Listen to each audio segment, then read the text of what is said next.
And good evening, everyone. Welcome to the Pro Baseball Experience, Season 27, Week 1, Day 2 action.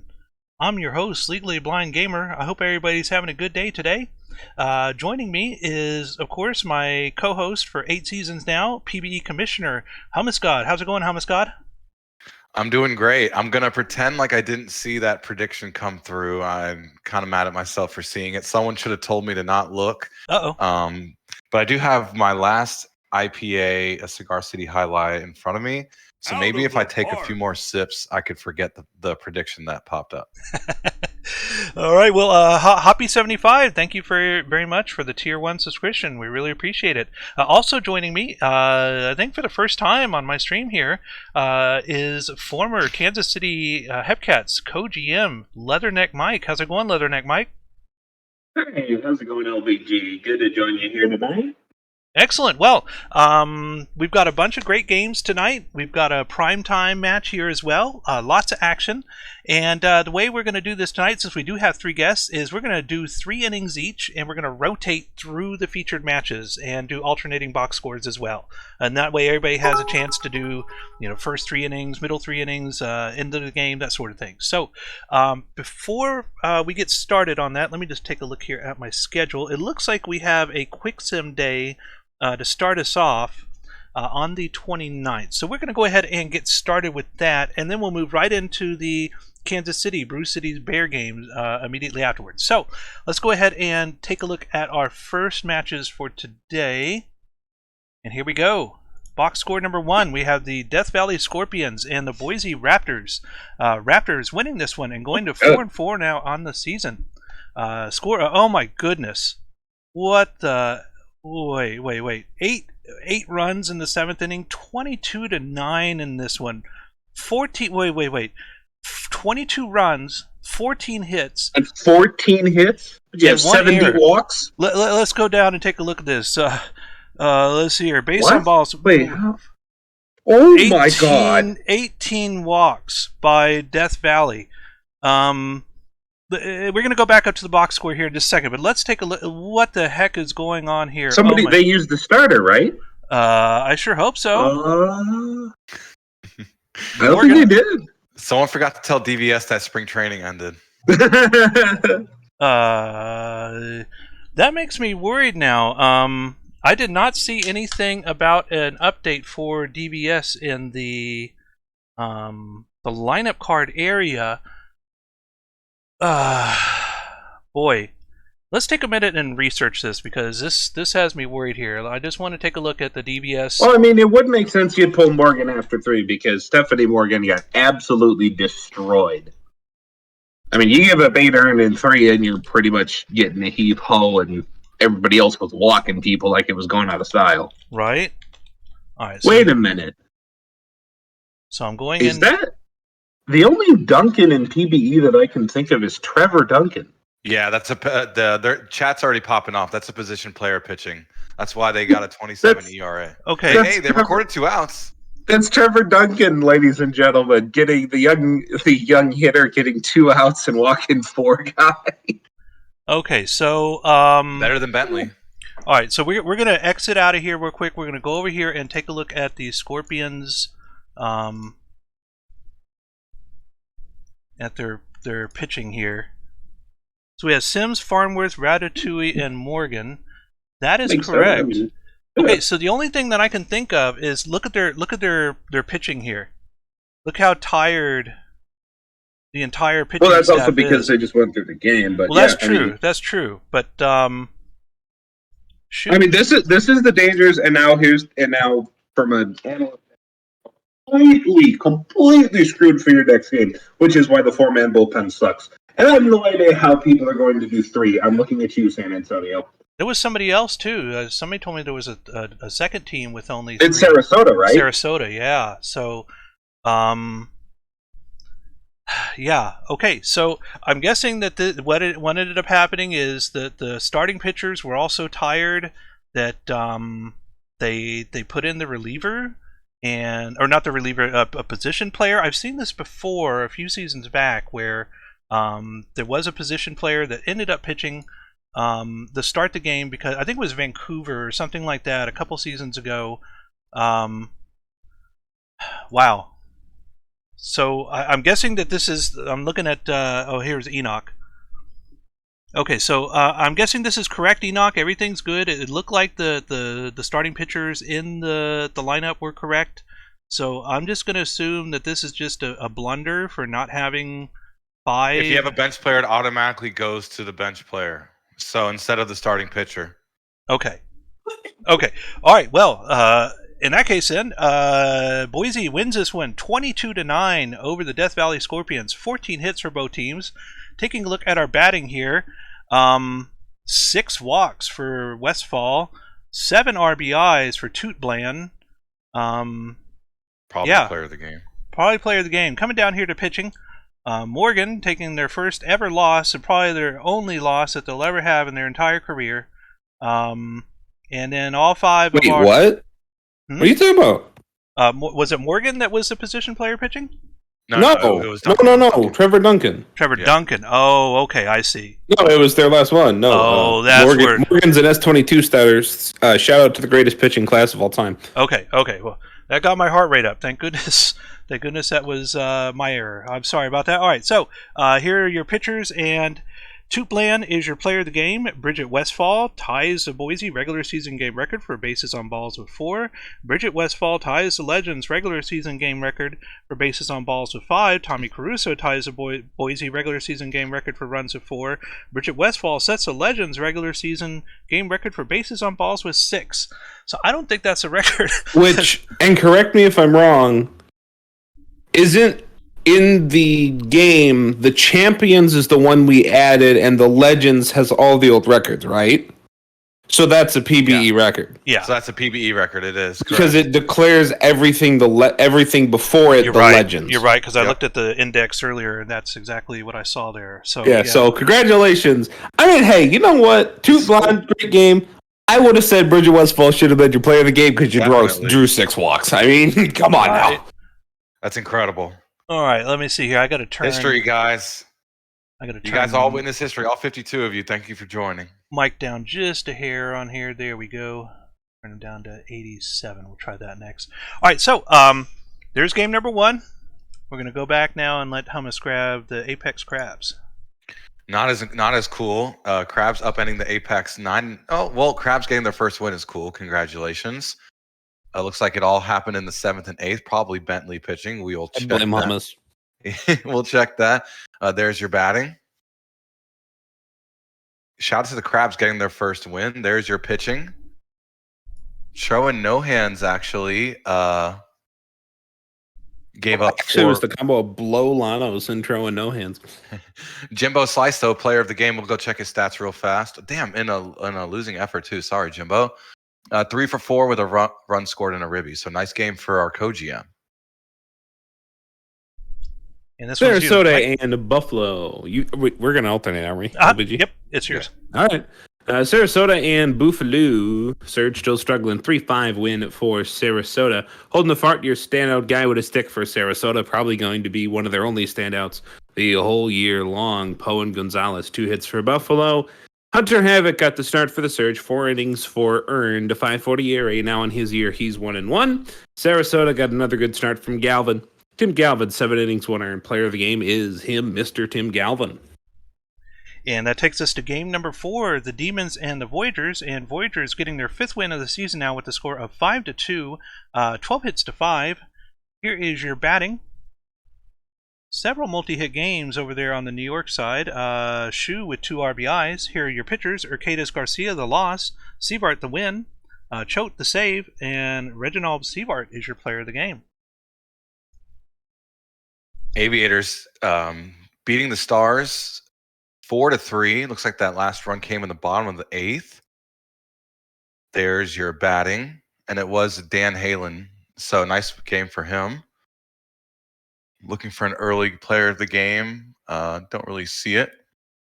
And it's going to be Rays Funk, who went 6 1/3, gave up 2 earned. So starting off where he left off last season, OBX getting the win at home. Rays Funk with a good start. We want the funk, and the Sloths want the wins. They are 7-1 on the year. My pick for your Champions West Division winner wins in 12. And now here is your extra inning game where you test that 3-man pen. San Antonio, 3 hits, 3 ribbies, top of the order, gets it done and got it done in the 12th of the bomb, of the walk-off variety for the home team. Cancun, not too much, a couple of multi-hit games. And here's your pitch in Brosdar Lemonade, 6 innings, 1 earned. He did his job. McDonald's Hamburger, though, didn't. A third of an inning, 2 earned. San Antonio sent King George III to the mound, 6 innings, 6 1/3 innings, 1 earned. Dugan, 2 2/3. Esteban Rodriguez Jr., the W, 4th of the year already for the reliever, 3 innings. San Antonio, your player of the game. And that takes us to game number 7, the Vandals and the Rougarous, and Vandals winning here, getting now 7-1 on the season. Now Vandals doing great. 5-2 is the score in this one. 8 hits for both teams. Here are your batters, and we have 2 runs, 2 RBIs from Sam Andrews here with 2 hits and 2 RBIs for Toby McMuffin.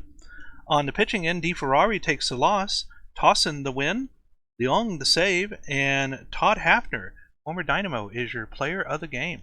Dr. K only threw 1 strikeout. Wow. Sea Serpents lose at Sunset Stadium. Maui getting their first win on the season. Congrats to you guys. Yeah, just a classic pitcher's duel to get the win. There's your batting. And I'm assuming the player of the game will be a pitcher, and it was Todd Gonzalez, who went 5 1/3, gave up 1 earned. Stormbless with the hold, Omega with the save.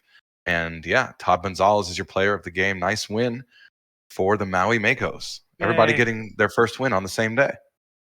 And there are no minors games for today, so pulling up the schedule here, our next game is going to be the 30th of April, and it is going to be the Kansas City Hepcats versus the Brew City Bears. So far, good shout from one of my over-under bets. Vancouver 7-1. That over-under was what, 45 and a half, I think. Yeah, something like that. 45. Yeah. All right. So I'm not sure who our moderator is for tonight, but if you'd like to go ahead and get a prediction going, we'll take a look at the lineup here in just a second. Oh, we already have one. Oh, do we? Okay. Oh, we did. Here we go. Okay, and so it's... Well, I guess that one's closed. I talked about it. Yeah, that's why I mentioned when we started the stream. Yeah, how are we going to gauge this one? I'm just going to live in a world where I don't know the prediction, even though I do. Okay. What was it? I don't want to speak on it because the more I talk about it, the more I'm going to rig it. All right, so over 1.5 is 15.9K channel points, 82%. Under is 18%, 3.5K. So we're going to take a look at our lineups now for the Hepcats and the Bears. Let's see the matchups here. And it looks like it's a 5-4 advantage here on the offensive side for the Brew City Bears, especially near the top of the lineup, the meat of the order here. And the Hepcats have the advantage here in the pitching with Glenn Davies, 37 over O'Wright's 20. So possible, pretty close game here, I think, between the two teams. But we're going to go ahead and get started with Newfoundland Berserker as our first person up to bat. How are we splitting? I'll take first 3, you take middle, and we'll let Mike grab the end. Okay, and then we'll just rotate. Sounds good. Just rotate. And I need to change something here. Oh my goodness, I forgot to do that ahead of time. Let's go ahead Player size? Yes. Move this out of the way here. Chat's always flaming me. I think if basically it's over under me saying oh wow 1.5 times, and now of course this is 0.5 times. Now of course the technical users of this league, someone already threw up a 1. Darn it. All right, so here we go. Second batter up here is going to be Dustin Johnson. And Dustin Johnson's going to get on. And this one is hit into the gap on the left side, and Ortega is going to move to second. And here comes Johnson. They're going for a triple, and they get him out at third. But that is did that score? Was that out number 2? Yes, it did score the run. So Kansas City up now 1-0. Got a little greedy on that triple there, but was able to get the RBI as well. And that one's going to be Hummus. No, Hummus. Get your mic unmuted. Chat, he's cheating. Chat, he's cheating. Get him, Chat. Oh boy. And here we go. Bruce City Bears up now, and this is going to be a fly out to left field for Wolf, and that's out number 1. Here comes underrated player Hummus God named as part of the charity event, and they're going to get out for out number 2. Oh, out number 3. Okay, well now we are all the way back to Kansas City with Dracula striking out, and here comes Pryor. And Pryor's going to fly out deep to right field. That is out number 2. And now Stank. I don't know if it's Stank or Stanky. Stank, I'm going to go with Stank. And Stank flies out into foul territory left side, and that is a 1-2-3 inning. And we move now to the bottom of the second. Bruce City Bears up, and this is going to be a leadoff walk here for cold hitter Emerson. That puts on Aldridge. Aldridge hitting to the third baseman, and they don't go to second, they go to first, and the runner moves to second. So that's 1 out with the runner in second.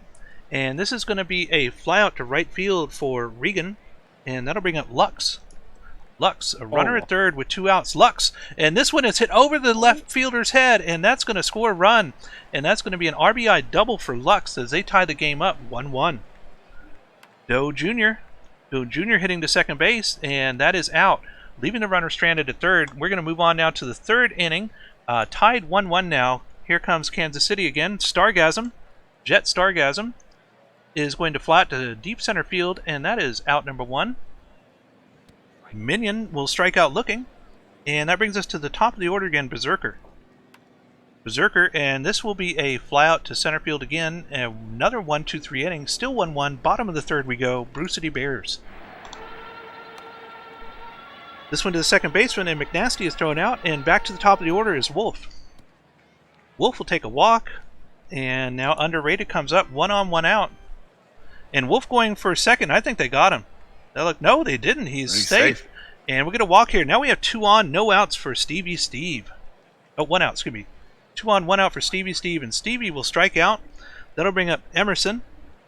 Emerson with 2 on, 2 outs will hit right to the first base and runs over, tags the base, out number 3, and that'll take us now to the top of the fourth. Hummus God tied 1-1. Roxas, how are the Heat doing? I know we're playing Summer League right now. Here we go. Top of the fourth, Johnson with a grounder. Ground out for out number 1. Ortega tried to check his swing, struck out anyway.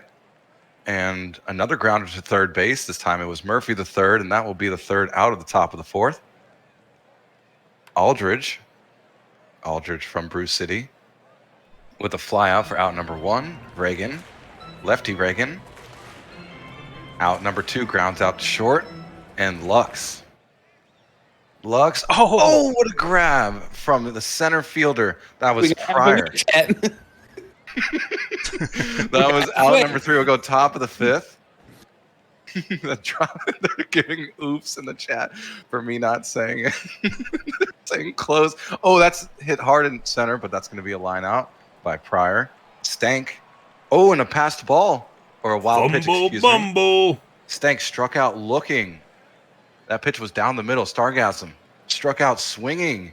That was a little bit on the outside. Bottom of the 5th now. Doe Jr. grounding out. McNasty striking out swinging. And now Wolf with a fly out for out number 3 in right field. And this is going pretty quickly. Not a lot of chances for me to... Oh, wow. As I was talking smack about the batters, Minion steps up and takes 1 yard. That was 425 feet of straight power. Sheesh. Getting that batting average up too. 2nd homer on the year for Minion. Cha-ching goes the channel. Everyone's laughing. Berserker doesn't go berserk. He does fly out. And a line drive over the center field is head for Johnson. Dustin Johnson electing to play a little bit of golf. A little bit of baseball. Taking a break from golf. Ortega with a fly out. And Murphy the third. Oh, Murphy the third took that one deep. Abo Taco on a Wednesday, Out of the 418 park. feet. It's now 4-1 Hepcats.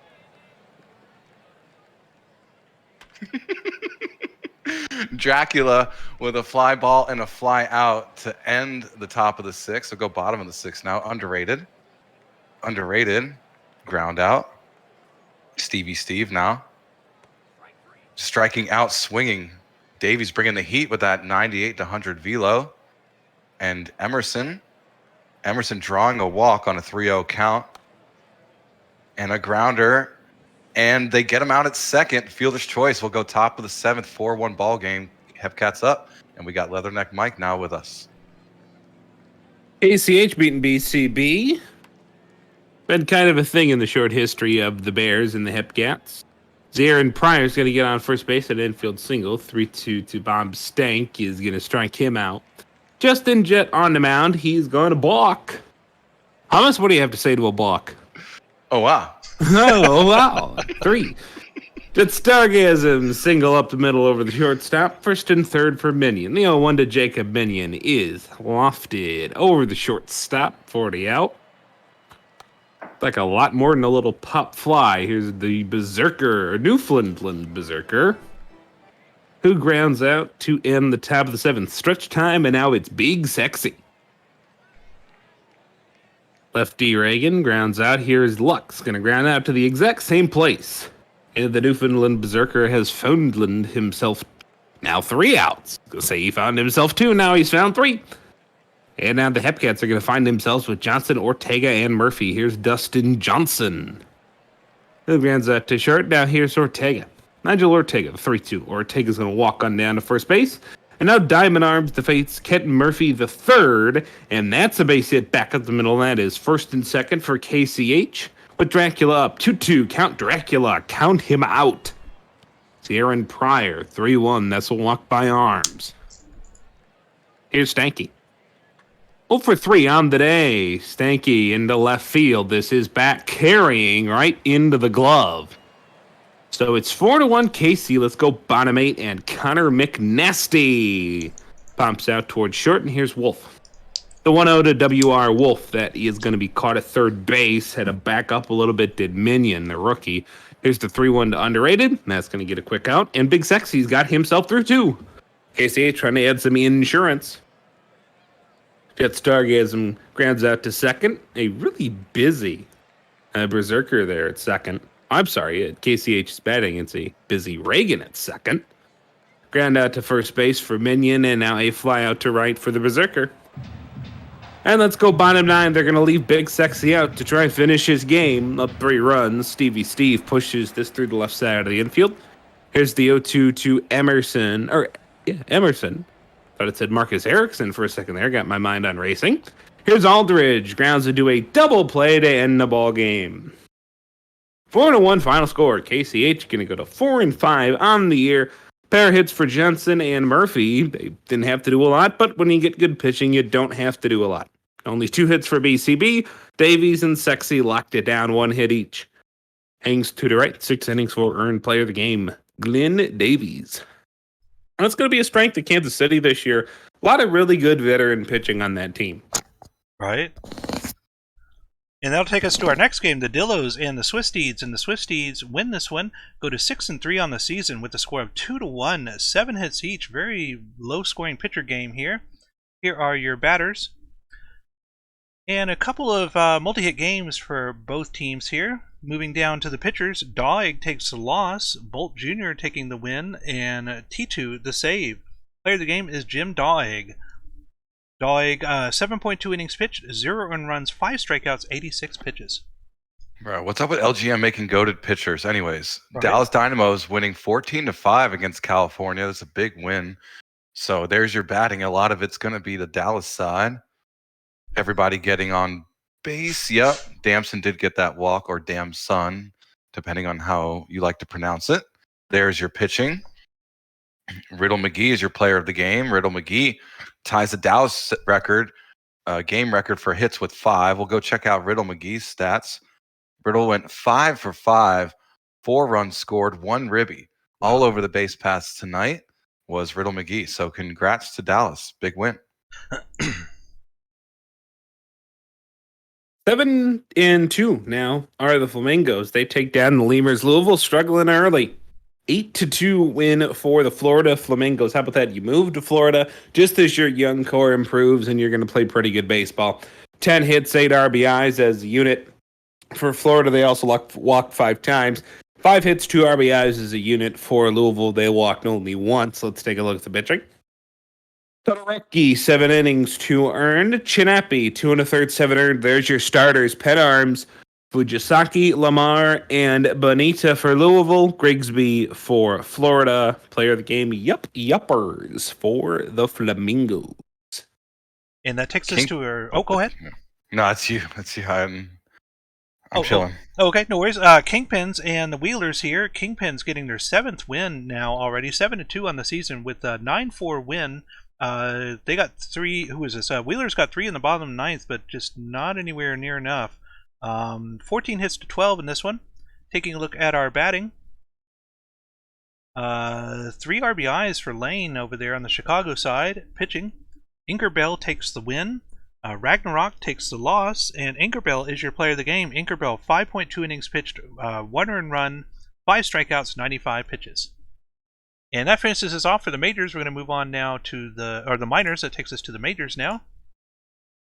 And Bogescu and the Supernovas hammer the Crabs 10-1, moving to 4-5 on the season. And there was a grand slam. Let me scroll. Joe Burrow. Regular season Burrow hit a grand slam in the bottom of the 2nd. So probably early player of the game alert there. And look at Champ McQuack, former Supernova, now back on the Supernovas. Good game for him. Bogescu, though, is your player of the game. Bogescu will, and we don't care about his stats. Oh, sorry. No, I was just messing around. We'll check out his stats. He went 3 for 4. Wow, 2 runs scored and 3 ribbies. So nice game for QJ. Somebody found Doug Dangley and told him the season had started. 2-1 win for Indy. Nobody found their bats, though. Bottom of the order turned in a hit from each of them. Top of the order did nothing. Maui, 4 hits on the day. 1 each from Stein, Kane, Ketchup, and Funny Man. Salchicha, 5 innings, no earned. His start. Kid Carsey's Cooper Casey, rather, the one to blow it for them, 2 earned. But Doug Dangley, 7 innings, 1 earned. Troy Nohan's making up for his poor outing last time. He throws 2 innings and gets the save. Doug Dangley is your player of the game. And that takes us to game number 3, the Raptors and the Sea Serpents. And Raptors now over 500, 5-4 in the season with a 2-1 win here. 3 errors on the Raptors side, but they were still able to hang on and win this one. Here are your batters. 2 hits and 2 RBIs for Tuplan. On the pitching end, Lucas gets the win, Paul the save, and for Seattle, Sullivan takes their 2nd loss. Player of the game is Andrew Lucas. Lucas, 6.1 innings pitched, 1 earned run, 5 strikeouts, 83 pitches. And the Vandals dropping the Scorpions 6-3, moving to 8-1 on the season. Trying to get that over/under win total above 45. Getting there quickly. And there's your batting. 2 RBI day from both Benz and Maggiacomo, 1 from each side. Digger Jr. with the win, Sims with the loss. Benz is your player of the game. Want to check out Brian Benz's stats? I think we saw, 4 for 4. My goodness, 2 RBI. From the losing team. Did all he could. Just couldn't get any help after him in the order, but Vandals in the win column. Rougarous and the Sloths, and Rougarous walk it off. They walk off Slim Dugan. Nonetheless, it's J.R. Cook who does it. 4-3 win for Nolans. Now these 2 teams are tied with the second best records in the PBE. J.R. Cook, 2 hits, 3 RBIs, 2 of the most important. Right at the end, San Antonio sees 2 hits from Kiss Jimenez. Theopia Sudiat had 2 RBIs in this one. Windsor, 6 innings, 2 earned. That was the start. McDougal, 7 innings, 3 earned. Difference was New Orleans had 2 innings to shut down ball, and San Antonio didn't. Player of the game is Aiden McDougal. And that takes us to game number 7, the Demons and the Surge, and Demons getting their 3rd win on the season now with a score of 6-0, a 6-hit shutout over the Surge. Taking a look at our batting here, 2 hits, 2 RBIs each from Nicholson Dimes and Haywood Dinkle. Down here on the pitching side, You Need to Calm Down, taking their third loss of the season now. Ouch. 0-3 for You Need to Calm Down. Molly Mitchell taking their second win, 2-0 for Mitchell. And Molly Mitchell is your player of the game. Mitchell, 7.2 innings pitched, 0 earned runs, 9 strikeouts, 112 pitches. And that's going to finish us off for this sim day. Pulling back up my schedule here. Our next game is going to be the Firehawks versus the Dillos. And if we could get another prediction going, we'll go ahead and take a look at the matchups here for this game. And before I do that, let me just go ahead. Oh wait, we skipped Stars Boys. Oh, did we? Oh boy, let me go back. We're Sorry. good. Let's see here. Oh, here we are. I think we skipped OBX Cancun too. Oh no. I'll grab this one. Stars get a close win over the Voyagers, 5-4. A walk-off run-scoring single for Cade Munson. Nice work for Davey. There's your batting. He might get player of the game. We shall check that. Buswell also throwing his hat in the ring for that. El Charo, good start. Sick Ripper got the win. A lot of relievers used there. Choate picks up the loss in relief. El Charo went 5 2/3, gave up 2 earned, struck out 4, only walked 1. He's your player of the game. And you said the what was the other one? The Toros? Pretty sure we skipped Toros and Aviators. 4-2 win for OBX in this one. 2 hits from Linus Riverboat, 3 hits and 3 RBIs from Tyler Swift, a pair of hits from Wallaby Hickam, 7 as a team for Cancun. Pitching wise, it was Walker Cato that got your start. 7 2/3, 2 earned. Leo Robert on the other side, 6 innings, 3 earned. Didn't call him Luis that time. Cato, your player of the game. Pozo, your save.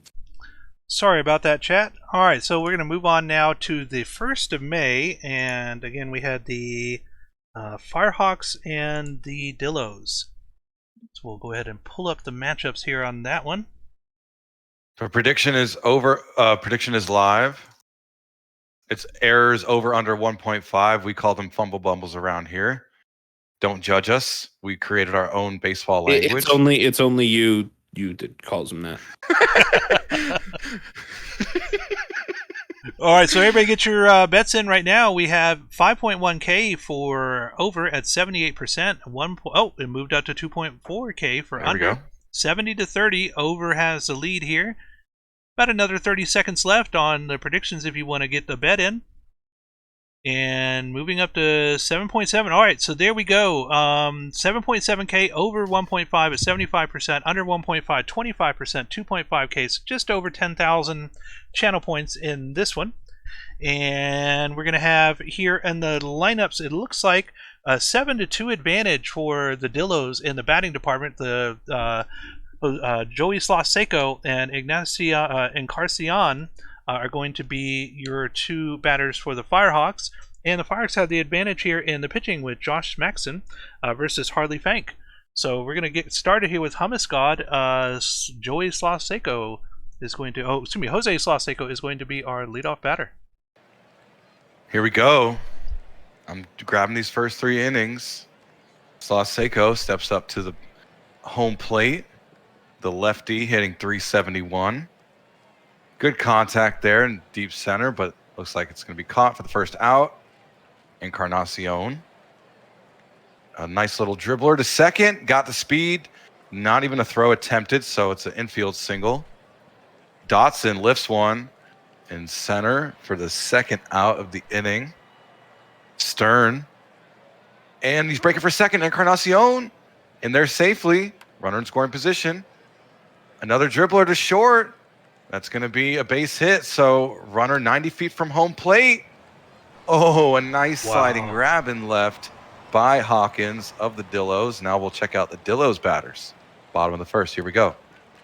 And a walk on a pitch way inside from Smaxson. Shrub will take first base. Shrub going for second. They strike him out, but the steal was successful. Oh, and a base hit in left from Okamoto. And that will be an RBI single from Okamoto. It's 1-0 Dillos. And a base hit in left, a blooper in left from Flex. Runners on first and second. And McGee will also drop one in left in pretty much the exact same spot. We got Juices based here. Mikey Mo, grounder to short. The 6, the 4, but not the 3, so it will be 2-0 Dillos. The RBI. And the second baseman picks up the ball, steps on the bag. Barnold will get the fielder's choice out at second, but Dillos scored 2. Will go top of the second. Smooth. That's not a splash play. That's going to be a ground out. Flash. I was watching his videos. That's the cheese ground out. Love with 2 outs. Love will ground out, and they go down quickly. The Firehawks do. We'll check out the Dillos batters once again, now in the bottom of the second. And a nice base hit over the second baseman's head for Vigason. So Hawkins strikes out swinging. Shrub. Oh, do they get both? They do. The 1-6-3 double play. Nice work by the Firehawks. Will go top of the third now. Still down 2. Grounder to the pitcher. Picks it up, makes the throw, gets the out. Sloseko. Sloseko's got good power, but will fly out for out number 2. Encarnacion, who's 1 for 1, will now be 1 for 2. And that will end the top of the third. We'll go bottom now. And the weird animation, the windy pop out for out number 1 from Johnson. Akamoto lines out to short for out number 2. And Flex grounds out to third. And that will end the third. And whoever's next is next. We'll go top of the fourth. I'm guessing it's me based on the rotation. That we're going in top 4, Harley Fang, and that is gone off the bat. Dotson lifted into left field, 443 feet. Sheesh. Into the Texas night. And Sawyer Stern is going to fly this out. Same spot, just about 80 feet into the field. Here's McCree, and that is flying out to left. For the bottom of the fourth, I figure we'll get you a scoreboard update, an out-of-town scoreboard update. We get a line out to first by Smooth. Now we're going to bottom 4. Out-of-town scoreboard updates brought to you by the PBE merch store. Somebody drop it in the chat. PBE merch store. Get all your PBE merch today. Chicago beating SCSS 5-0. Dallas has just tied things up with Louisville at 3-3. BCB 1-0 on Anchorage, and a 7-0 lead for Florida in Wilkie is now 7-5. KCH trying to come back after a bad start. Dillos do nothing in bottom 4, and here comes the cheese, and he will fly out to center field. Here's Mike Love, the 1-1 Love pops out to the catcher. Had to go to the dugout for that one. Here's Antoine Grimes. Grimes, bouncer back to first. Pitcher covering, not in time. A messy handoff between first and pitcher. And now Jose Sloseko, gets a hit back up the middle. Ignacio Encarnacion pops out to third. Foul ground for that one. Top of the fifth is over halfway done. It's 2-1 Dillos. Bjorn Viggoson hit up the middle. Now here comes a bunt from Angelo Hawkins. They get the lead runner, but Hawkins is now the quicker runner on first base. Here's Reggie Shrub. He pops out deep to second. Beef Johnson. First, we're going to have Hawkins take off. He is easily safe. Here's Johnson, 0-1. Beef Johnson, big beefy hit from a big beefy boy. Left center field. It's 4-1. 418 feet. Out of the park. Popped it about 30 feet in front of the place where Ignacio Encarnacion hit his baseball. And doubles the runs produced on it. Top 6 we go. Dotson, Stern, and Ricky. And this is Kevin Dotson who blasts this one. He was the one who had the blast before, not Encarnacion. So that's the second home run for Dotson in his second straight AB. And it's 4-2. He's got your only 2 of the day. Here's Sawyer Stern, the 1-2. Another pop out to the catcher. Here is the 3-1 to Ricky, and that is popped up infield. Going to be caught by the second baseman. Here is Chris Smooth, the 0-2. Smooth. Up the middle, into center for the out. High into the sky. Bottom 6. Speaking of high into the sky, Hieronymus Flex. High into the sky to center, but caught. Here is Fiddle McGee, and that is a fiddle base hit. Right into left field. Here's Mikey Mel. one of the only left-handers, true left-handers in this lineup. He's going to walk. Big Barnold is going to strike out to Smaxton. Here's Vigorson, and that's a fly out. Oh, no, it bounced out his glove in foul territory. So apparently the right fielder climbing into the stands to catch the baseball dropped it. Fumble, and that's going to wind up being a base hit and an RBI, and that's going to wind up with Angelo Hawkins getting another base hit and an RBI. No!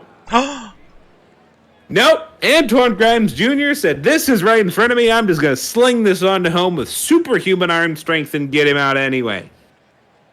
5-2 after 6. Go ahead, LBG. And the bottom third of the lineup here, the Cheese, Love, and Grimes Jr. and the Cheese, and that is a solo shot. Out of that the makes park. the score now 5-3, Dillos. Mike Love will hit it over the shortstop's head, and that's going to be a base hit. No out still for Grimes Jr. 1 on. Grimes Jr. line drive to second base, and wow, what a play there. The 4-6-3 double play, getting them out. And this one hit the second baseman, and Slaseko's thrown out as well. And so that'll retire the side, but California gets 1 on the board.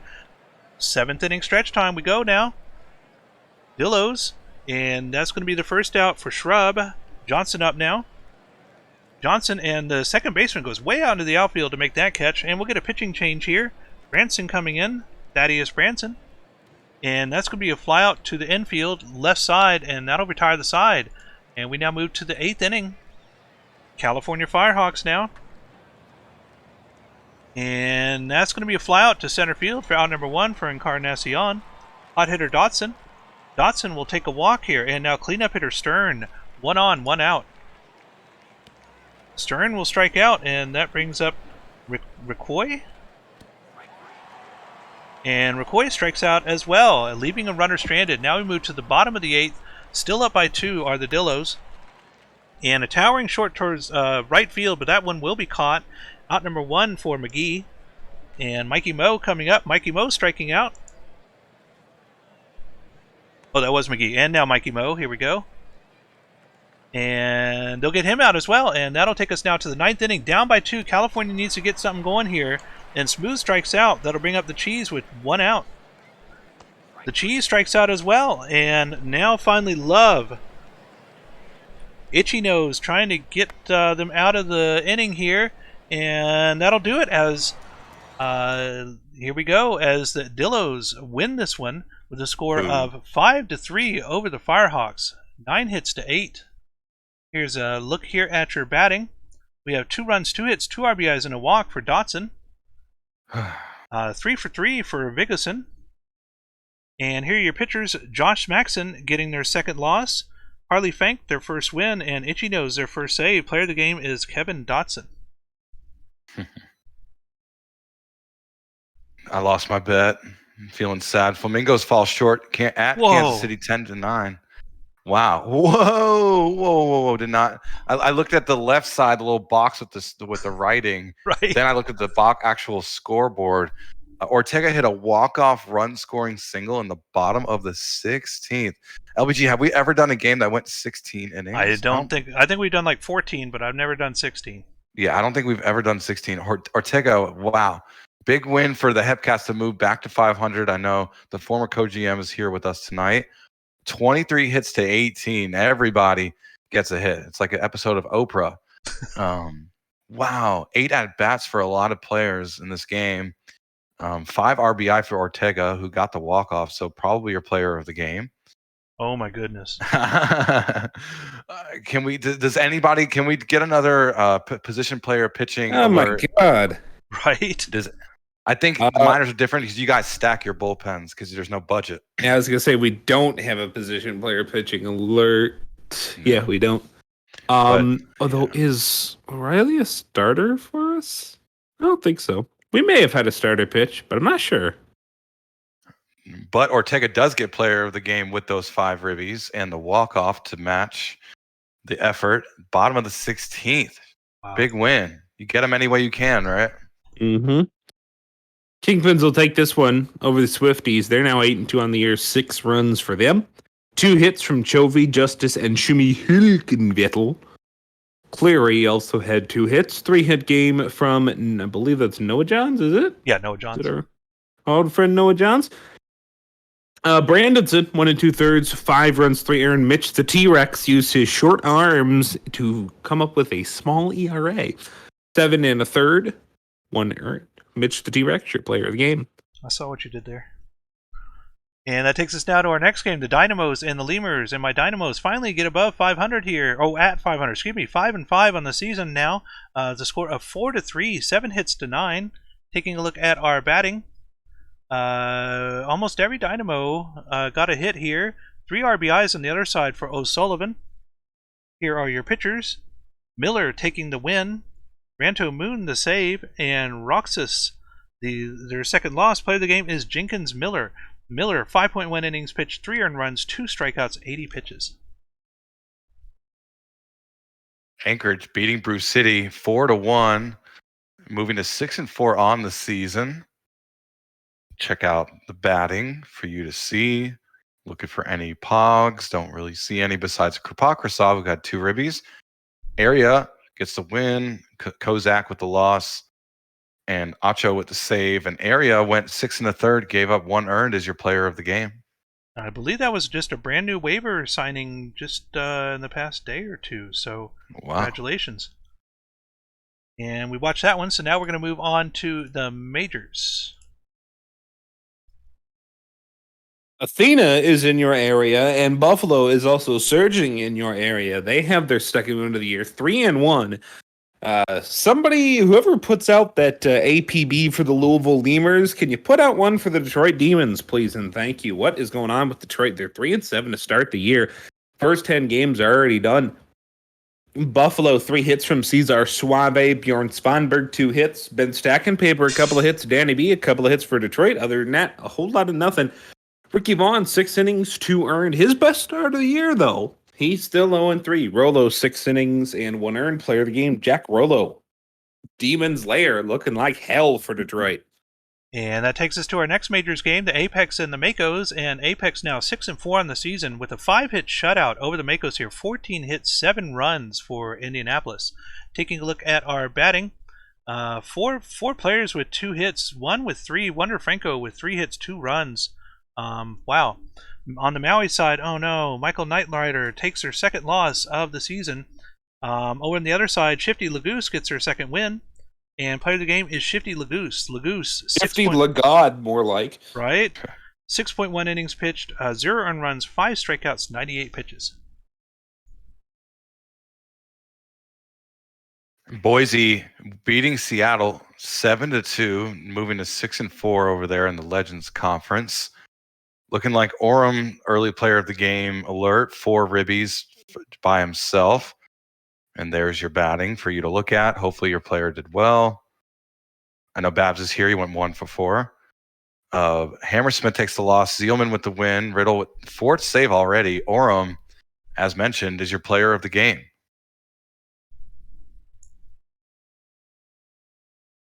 Scorpions deal the Vandals a loss. Scorpions, another team that surprisingly playing rather well. 4-1 win for DVS. They get a couple of hits out of McGibbon and Jacob. Vancouver gets a hit from 6 out of the 9 bats, only 1 per. Herbie Farnworth gives up an earned run finally, 5 1/3, 1 earned. Takahashi, 5 1/3, 4 earned. Farnworth, your player of the game. And now tomorrow's Apex starter, Michael Dion, the only guy left in the conference who hasn't given up a run yet. Take that, Simo. Wow. And that'll take us to game number 5, the Sloths and the Rougarous. And Rougarous win here 7-1 over the Sloths, 12 hits to 7, 2 errors on the Sloth side. Here are your batters. And I see 2 hits, 3 RBIs from Paulo Di Stefano Jr., 3 for 4 from Todd Hafner. On the pitching end, Rayner takes their first loss. Nakamura, their third win. Jose 43, their first save. Player of the game is Hiro Nakamura. Nakamura, 7.1 innings pitched, 1 earned run, 5 strikeouts, 113 pitches. What's up, Simo? Aviators defeating the Toros 9-5. Wow, they had to do it in extras, though. It took 11 innings to do it. On top of the 11, they scored 4. Riverboat, Drakenberg, both in contributing to that half inning of work. There's your batting. Drockenberg, 4 ribbies, had a bases clearing double. And there's your pitching. Oh, well, we should go up and check Dom Drozdov, though. Dom Drozdov got, where are we at? Oh, he's on the home side. He went 2 for 3 with 2 runs scored and 3 RBI. So nice game for him. Outer Banks, though, getting the win on the road. So the champs back in championship form. No need, however, to check Pirate Captain Dom. Crozier's not doing very well. All right, Nashville. They are 7-3 on the year. They beat New York 5-4, despite a late New York comeback in the 8th inning. Brandon Fry, a guy who did not do well for them really the last couple of seasons. Should have done a lot better. Now he's hitting well. He's quite well. I don't know if he's going to hit 389 the whole year, but if Brandon Fry and Cade Munson in particular can hit well, this Nashville team will be a lot better than they have been the last couple of seasons. It's Fry, Buswell, Luongo, and Smith who all have 2 hits in this one for New York. Hunter had a multi-hit game, and so did Rusty Kuntz. Whole Horse, your starter for New York, moving him from the pen to the rotation for the first time in his career. 5 2/3, 4 earned for him. Taylor Johnson, 7 innings, 3 earned. Your winner for Nashville and player of the game. In our final majors game for this sim day, the Supernovas and the Crabs, and Supernovas moved to 500, winning here 12-6, 16 hits to 12, 2 errors on the Supernova side. Taking a look at our batters here, I see a couple of 3-hit games over on the Providence side, and 4 for 5 with 3 runs and an RBI for Torrent. Wow, 4 for 5 with 2 runs, 2 RBIs for Esposito as well. On the pitching end, Evans took their 3rd loss, Baxter their 1st win, and player of the game is Torrent. And Talk about your good surprises through like a 10th of the year. Like, DVS, Vancouver, a lot better than you think. Right? I didn't think Providence was a playoff team just because that side of the conference, you got 2 teams in each division that should make it. But man, Providence it just cannot get a win. Maui's the same way, unfortunately. Struggling out the gate. Right. All right, so that's going to finish this off for this sim day. We're going to move on now to the second, and the second is going to be the Swifties versus the Kingpins.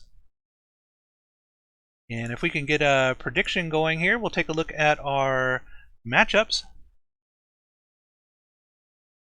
Hey, Rabbit, can you pick a prediction that I can win? Thanks.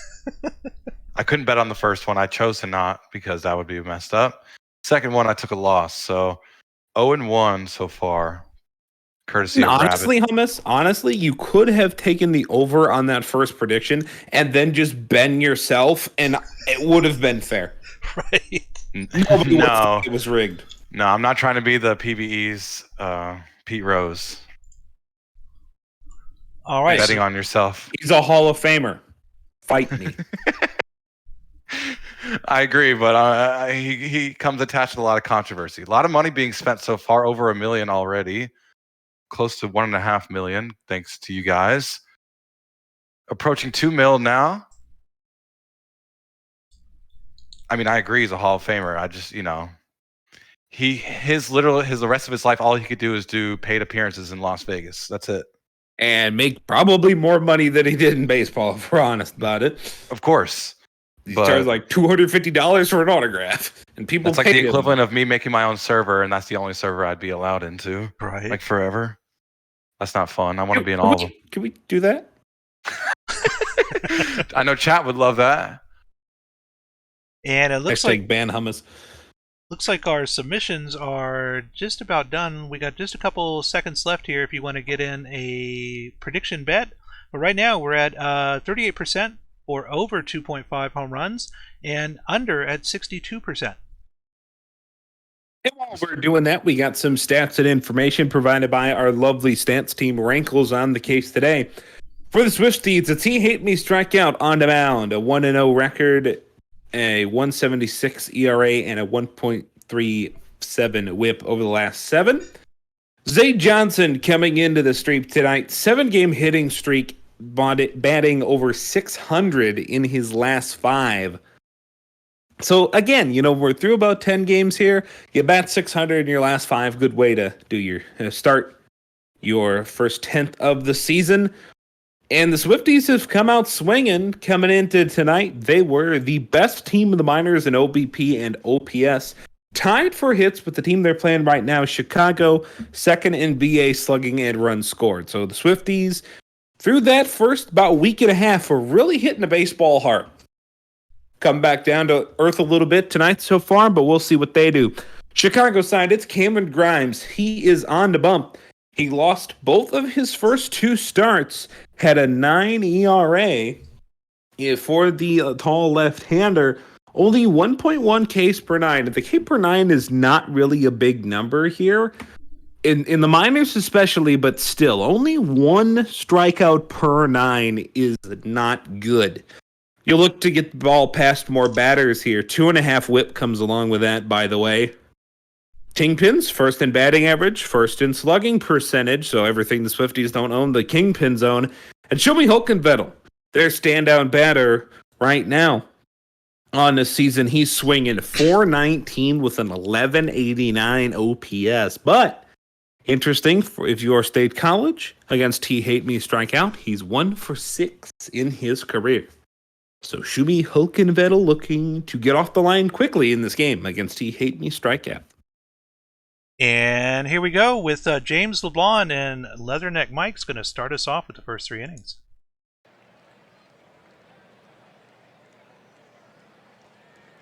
James LeBlanc to face Cameron Grimes. Grimes, 8 innings pitched, 2 quick starts, 15 hits, giving up 8 earned, 5 walks, and 1 K. Going to have to fix that walk-to-strikeout ratio. And if you're starting to fix that, the rest of it will probably follow. LeBlanc strikes out. Noah Johns grounds out, and Esselman grounds out to third as well. Here's Anchovy. Chovy in .375 to start the year against He Hate Me Strikeout, and Chovy deciding to hit like playoff Chovy early on this season. Chovy got one into right field for a hit. Sacks Justice, flies out to center. Here's Hudson Lane. Oh, that one's going to go by Spy. Here's Hudson Lane, pops it up to Case Spice, the catcher. And now here's the aforementioned Shomi. The 2-0 to Shomi Hulkenvettel. That's a base hit. Second one against He Hate Me Strikeout. That'll raise the BA and put the second Kingpin into double-digit ribbies. Brady and Sam goes down on strikes, and it's a quick 1-0 lead for Chicago. Ian Baez strikes out. The Weasel Paza hits this one deep into right center, caught up against the wall. Here's Zay Johnson, the 1-1. Johnson back up the middle into center field. This is going to be a base hit. And here is Nero Mantix. This is left center field. Drifting over is Shomi, and Hulkenvettel will bring it down. The 1-2 to Hayden Andrews. That's into left field. Ball carrying tonight in Chicago. The 1-2 to Atlas Gray. Gray, bouncer to first base. Tap on the bag for out number 2. And here's Donnie Applegate. First pitch to Donnie. That is smoked into the right field corner. That's going to be a base hit for O'Cleary. Here's Oliver Cleary. Oh, that bounces off the catcher. That's going to be a wild pitch. 2-2 to Oliver Cleary is back up the middle. Will it be 2-0? Yes, it will. Catcher Applegate hustling around is in there easily. And now here's Chovy. And Chovy right back to the pitcher. Over to first base. 2-0 is your score after 2. Here's Larry Sportello. Fly ball into left. Blaine Spy. I have no idea where to go with that thing. Fly ball into left field. Here's James LeBlanc. The 1-1 LeBlanc to center field. Catch by Shomi. Hulkenvettel ranges for that one. Let's go bottom 3. Swifties are getting under the baseball. They're getting under the baseball, driving it into the air, and eventually that's going to start dropping. Just the question is, how long into the game is he going to be? Sacks Justice singled, then Hudson Lane singled. Justice ran for third. Here's the 0-2 to Shomi. Had Hulkenvettel 2 for 2 in the ball game, and 2 RBIs as well now. He's up to 11 on the season. Radiance Ham clears this into left center. Caught. That was by Johnson. Here's Hayden Andrews, the 0-1. Andrews, left field, 0 for 1, sorry. That was the 3-2 pitch. Caught out in left, and here's Atlas Gray, 3-2 to Gray. That is by the third baseman, and this is going to be a run. It's 4-0 Chicago. Lane scores. Here's Donnie Applegate. Donnie left field. A busy one for Johnson. 4-0 Chicago. We hand things off to LBG. And here we go. The Swifties up with Noah Johns starting us off. Top of the 4th. And Noah Johns is going to fly out to center field for out number 1. Eshelman up now. Eshelman through the gap in center, and that's going to be a base hit single with 1 out. Ian Bays is going to hit one to the right field. Runner going to third, and he's going to be safe. Runners at the corners now for Pazza. And Pazza walk, and now we have juices based for hot hitter Johnson. Zay Johnson coming up, and this could be some danger here. Zay to the shortstop, the 6, the 5, and the 4, ooh, and the 3. Double play, nice one.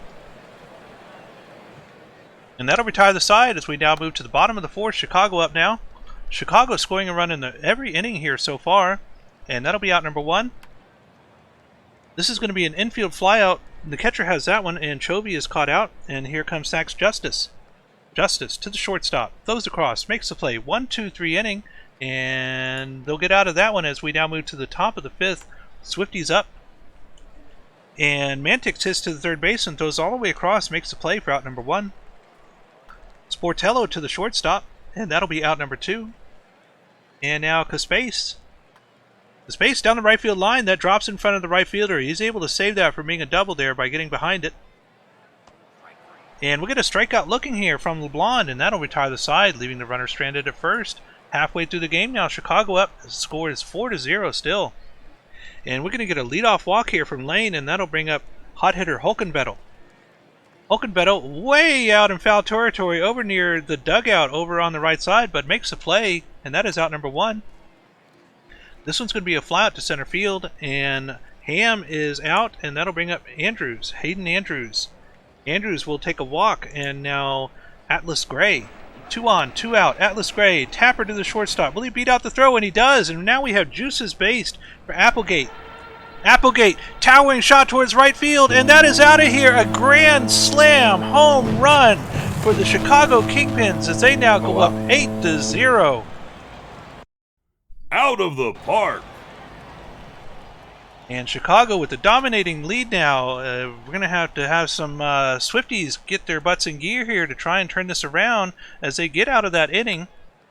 And here we go, top of the 6th, and that's going to be a leadoff base hit here for Noah Johns.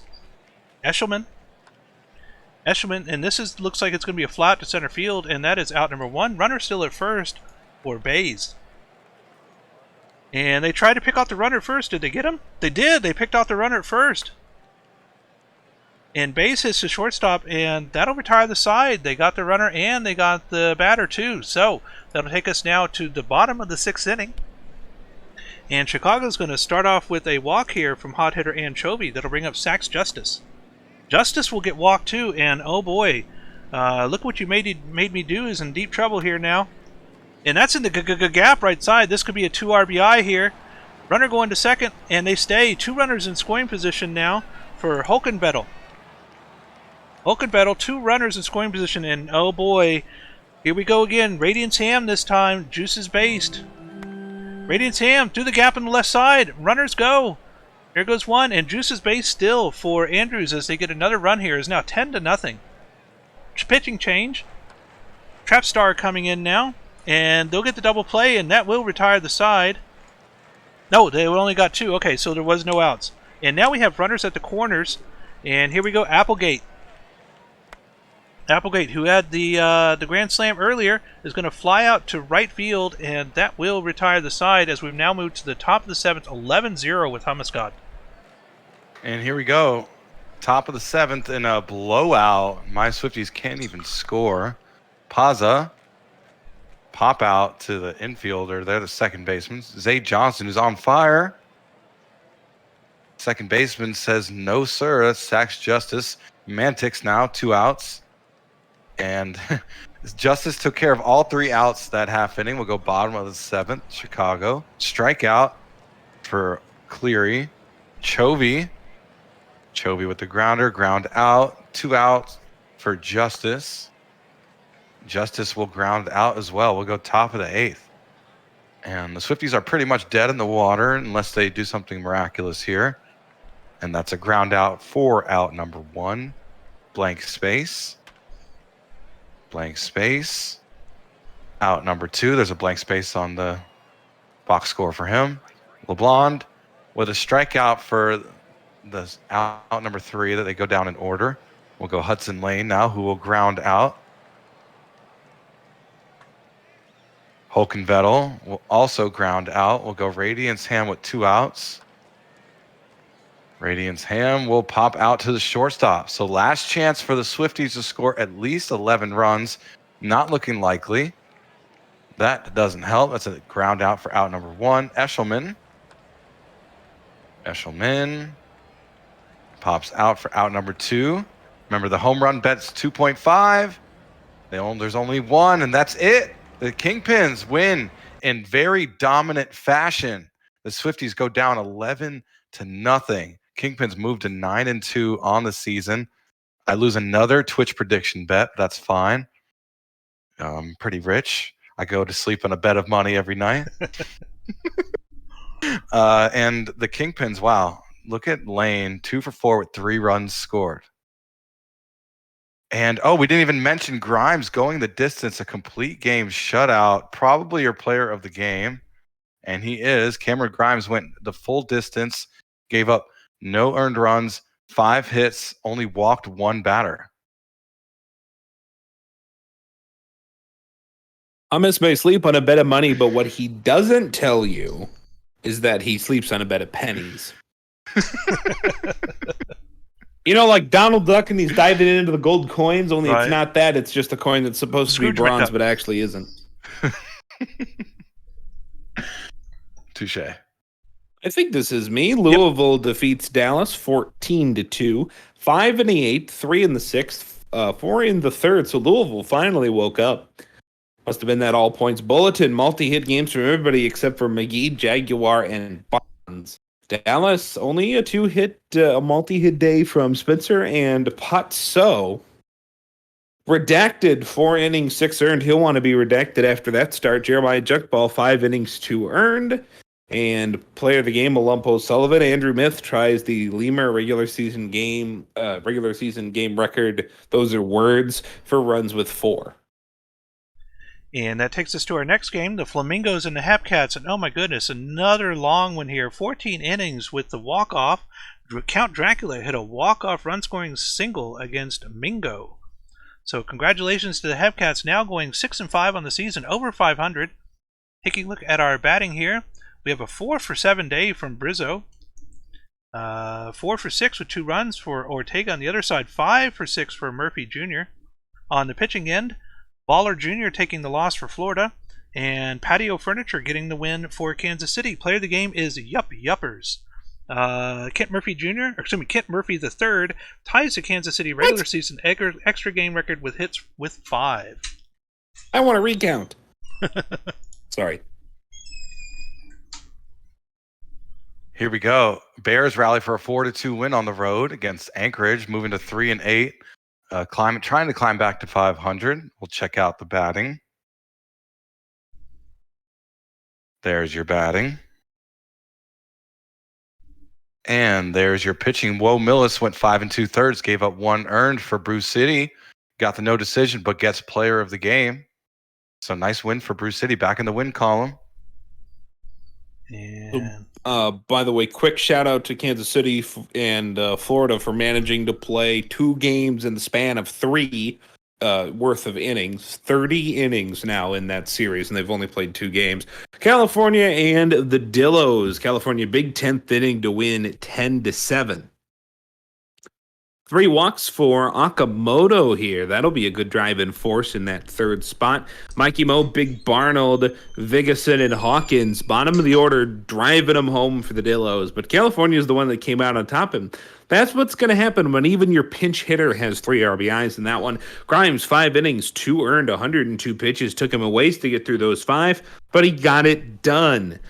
Yee for the Dillos, 4 1/3, 5 earned, and then 5 earned from Chartoppelhauser. Sawyer Stern, your player of the game.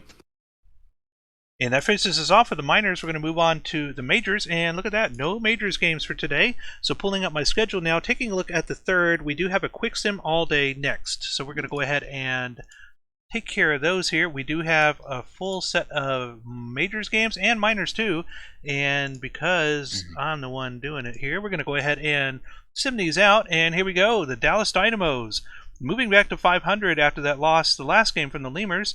Win this one here in extra innings, going 11 innings, getting 3 in the top of the 11th, and win 9-7, 14 hits to 15.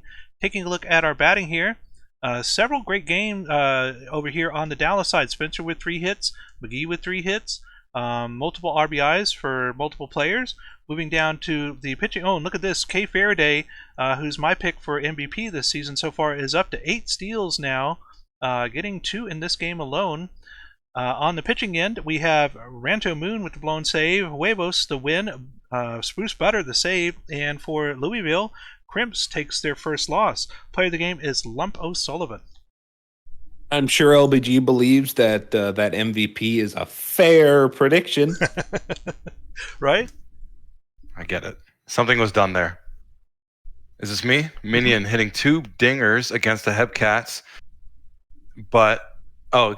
for the Hepcats in a win, moving to 7-5 after that really bad start to the season yesterday that LBG and I covered. They're right back in the thick of things, and there's your batting.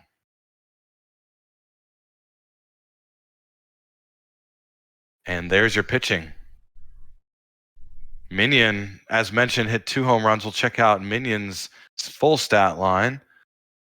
Minion went 2 for 3, 2 runs scored, 3 RBIs. So both hits were homers for Minion, and the Hepcats are right back in it. Florida coming back down to earth a little bit, but still above 500. Wheeler's 7-5, so now there is a cluster forming in that Western Division. 4-1 their win here. 2 hits from Krzysztof Karpatsov, 2 walks as well. A very productive day for the plate minder. Only 4 other... Oh, I'm sorry, that's 2 runs for Karpatsov on the 2 walks there. Came around to score both times. Looks like Robert Roode drove him in. Bumbles to starter for Booth City, 3 1/3, 2 earned. Gusto, 7 innings, 1 earned. Huncho Gusto, your player of the game still. And that takes us to our next game, the Dillos and the Firehawks, and Dillos winning here, moving to 5-7 as well, with the Firehawks 5-7 too, with a score of 5-1, 9 hits to 8, 2 errors on the Dillos side. Looking at our batting, we have 3 for 4 from Dotson. Over on the other side, 3 hits and 2 runs from Johnson and 3 RBIs from Mikey Moe. On the pitching end, Tipton taking their second loss, Nini their second win, and player of the game is Nini. Nini, 8.2 innings pitched, 1 earned run, no walks, 3 strikeouts, 98 pitches. And will the sim knock me down a peg? Did we watch this? Yeah, no, we did. No. Did we? sim. We did a quick sim today. Oh. Yeah, this is a different blowout. 2 separate blowouts. This one was 7-0. Kingpins getting the win at home against the Swifties, who are now back at 500. And we'll check out the batting. 4 ribbies for Sacks Justice, Steve Iso's new player. Had a good game. We'll check out the pitching. Look at Sports Boy 57 with no first name. 3-0 now. And he does get player of the game. Sports Boy 57 went 7 innings of scoreless ball, 2 walks, 4 strikeouts. And yeah, nice game for him and the Kingpins. And that finishes us out for the minors for this sim day. We're moving on to the majors. And will the sim punch me in the face? And this starts us off with our first game, the Crabs and the Vandals. And the Crabs get their second win of the season now over the Vandals with a score of 4-1, 8 hits to 4. Looking at our batting here, a couple multi-hit games on the Vancouver side. 2 hits, 3 RBIs for Slokening. That might be our player of the game right there. Looking down at the pitching, Rogers taking their first loss for Vancouver. Bart Muley taking their first win, and George Washington Crab their first save. Player of the game is Dasani Voss. Voss, 6.1 innings pitched, 1 earned run, 7 strikeouts, 73 pitches. Voyagers beating the Makos 7-3, moving to 6-5 on the season. And we'll check out the batting. 3 ribbies for Swerve. It's a pretty good day for Kirk Swerve, fellow Fantasy Draft Federation member. Tokiyami with the win. Baldelli with the loss. Swerve, as mentioned, gets player of the game. Time for the Raptors and the Surge, and the Raptors eat Buffalo alive and contain the electricity in their small body. It's 5-3, the final here. 2 RBIs for the Petros Sabor, 2 hits for RJ Menard, a hit and 2 RBIs for Finn Reese. Scott Poe, not Potso, that's a different person. Scott Poe, 2 hits. Suave, 2 hits as well. Buffalo, Vizarios Balquin, 4 and a third. Cenk Daly, 6 innings, 2 earned, and Petros Sabor, your player of the game.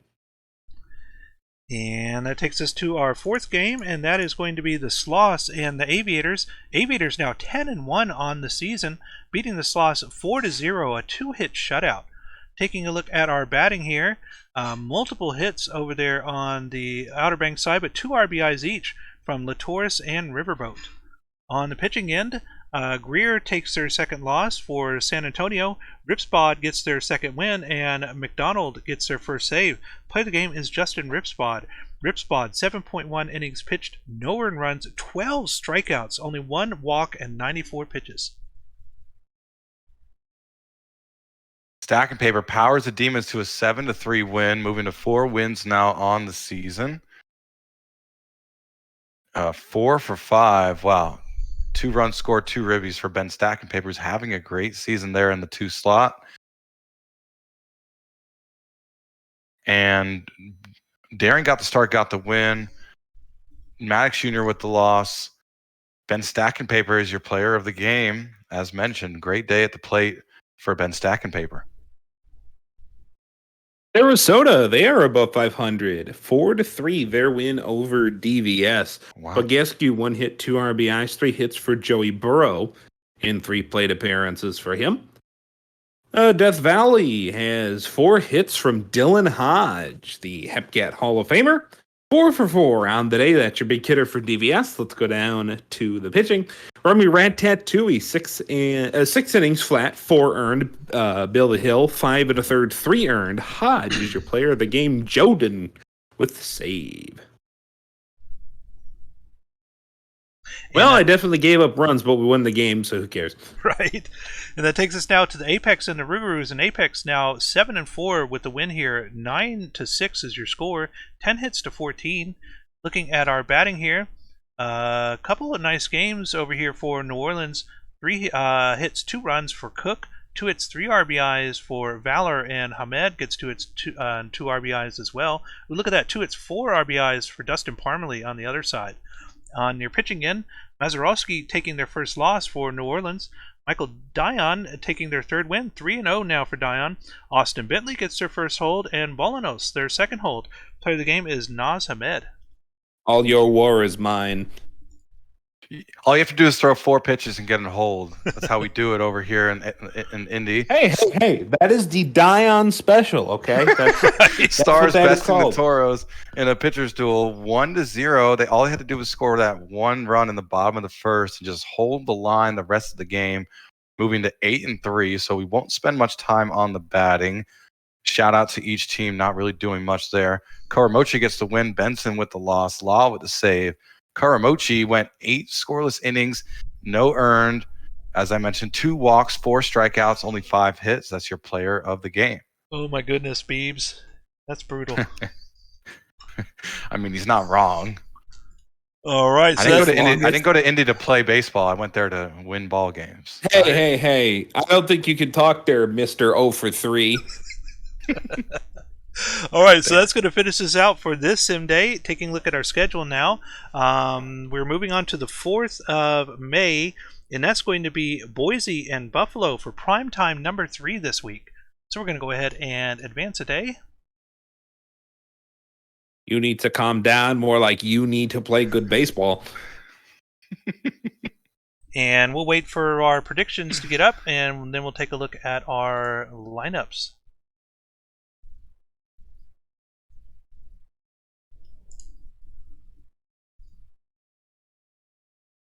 Where's Rabbit at? What up, Rabbit? Miss you in the co-host booth.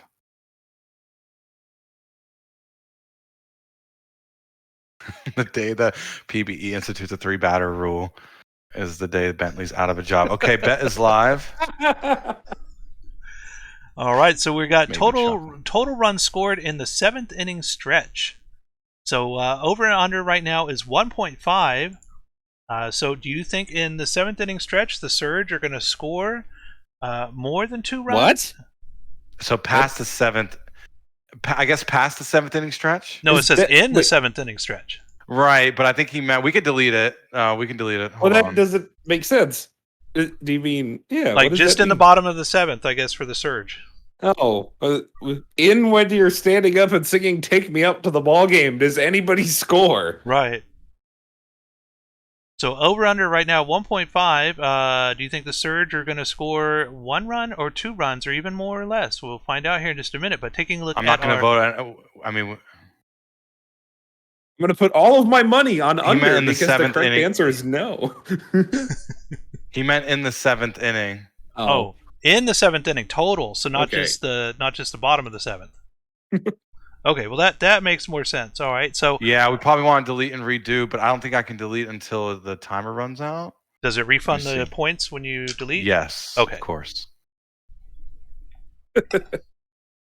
Can I delete right now? Yes or no? All I Somebody see going is to pop that over and make it 300% return as of now. right. Yes, Reno. If once this is over, if you could delete, I'm pretty sure all you have to do is bring up the predictions screen. And we'll make it shorter. We won't make it like a 2-minute thing. There we go. He said, Bab said, keep it. I made a good bet.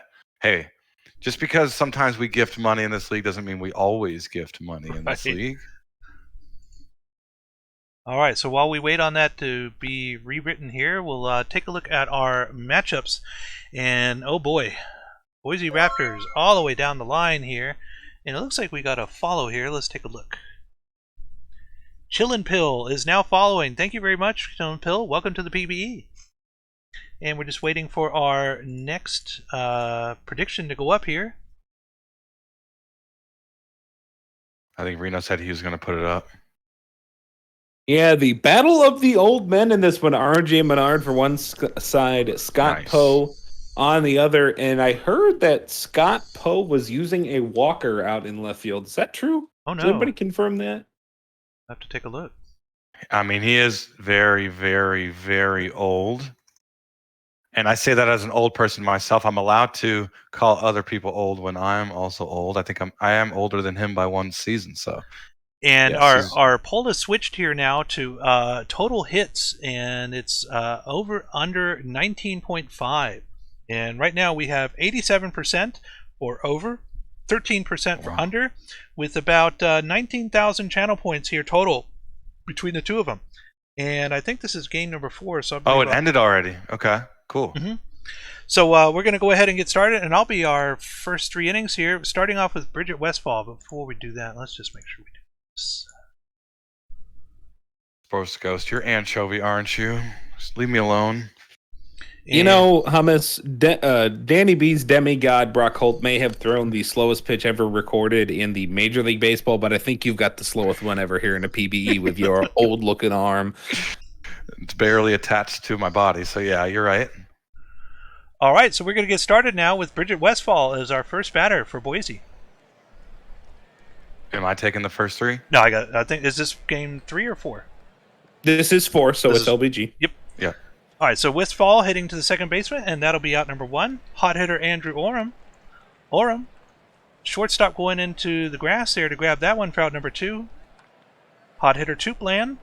And Tuplan's going to fly out to left field. 1, 2, 3 inning. And Buffalo coming up now. And this one's going to be hit right down the center, and Meredith's going to get on with a leadoff base hit. Meredith with 2 stolen bases so far. Will they go for 3? No, and that's going to be, I thought it was going to be a 5-4-3 double play, but the second baseman does not finish it out. Runner first, and there we go, and that's going to be a steal there for Svanberg. And that one's going to drop in center field. Svanberg coming around, and they're going to score, and that will be, that's Finn Reese, and Svanberg getting an RBI double. And this one is in front of the right fielder, and Taters is going to get on base. Runners at the corners now. Scott Poe, former Dynamo, is going to hit to the shortstop. They go to first, get the out, but the run scores, and the runner moves to second. And that's going to be a wild pitch as that one moves the runner to third. And the shortstop going out into the grass again to make a play, and that retires a side, leaving a runner stranded. But Buffalo gets 2 on the board. It is now 2-0. Boise coming up, top of the second, middle of the lineup here, Petra Sabor. And okay, that was behind the fence, so I couldn't tell exactly, but it looked like it dropped, and Petra moved on to second base. And this is going to be a flyout here for Johnny Pluto. Petra stays on second. Parker Beauchamp, hitting to the second baseman, goes to first, makes a play, but the runner moves to third. And a towering flyout here right at the warning track, makes a play, and that'll retire the side. We now move to the bottom of the second. Buffalo up 2-0 still. And a strikeout looking here from Spakak, and that'll bring up Suave. Strikeout there, and now cold hitter Diamundo. 2 outs, and Diamundo will strike out as well. And now we move to the top of the third. Boise up again. A leadoff strikeout here from Bodnar, and now Caruso. And this is going to be a flyout to the shortstop, and that is out number 2. Top of the order again, Bridget Westfall. And Westfall will take a walk. And now the hot hitters. Here comes Andrew Orm first. Andrew Orm, line drive to the right fielder, and that is caught, leaving another runner stranded. Bottom of the third we go now. Still 2-0. And Buffalo taps one to the shortstop, and they are able to beat out any sort of throw chance and able to make the play. And they're going to second, and did they get him? Yes, they got the runner trying to go to second. Wendell Meredith getting thrown out. Finn Reese, and Finn Reese is out as well. Now Svanberg with 2 outs. Svanberg, towering shot towards right field, and that is out of here, way up in the upper bleachers in right field. And that's going to put another one on the board, as it is now 3-0 Surge. Out of the park.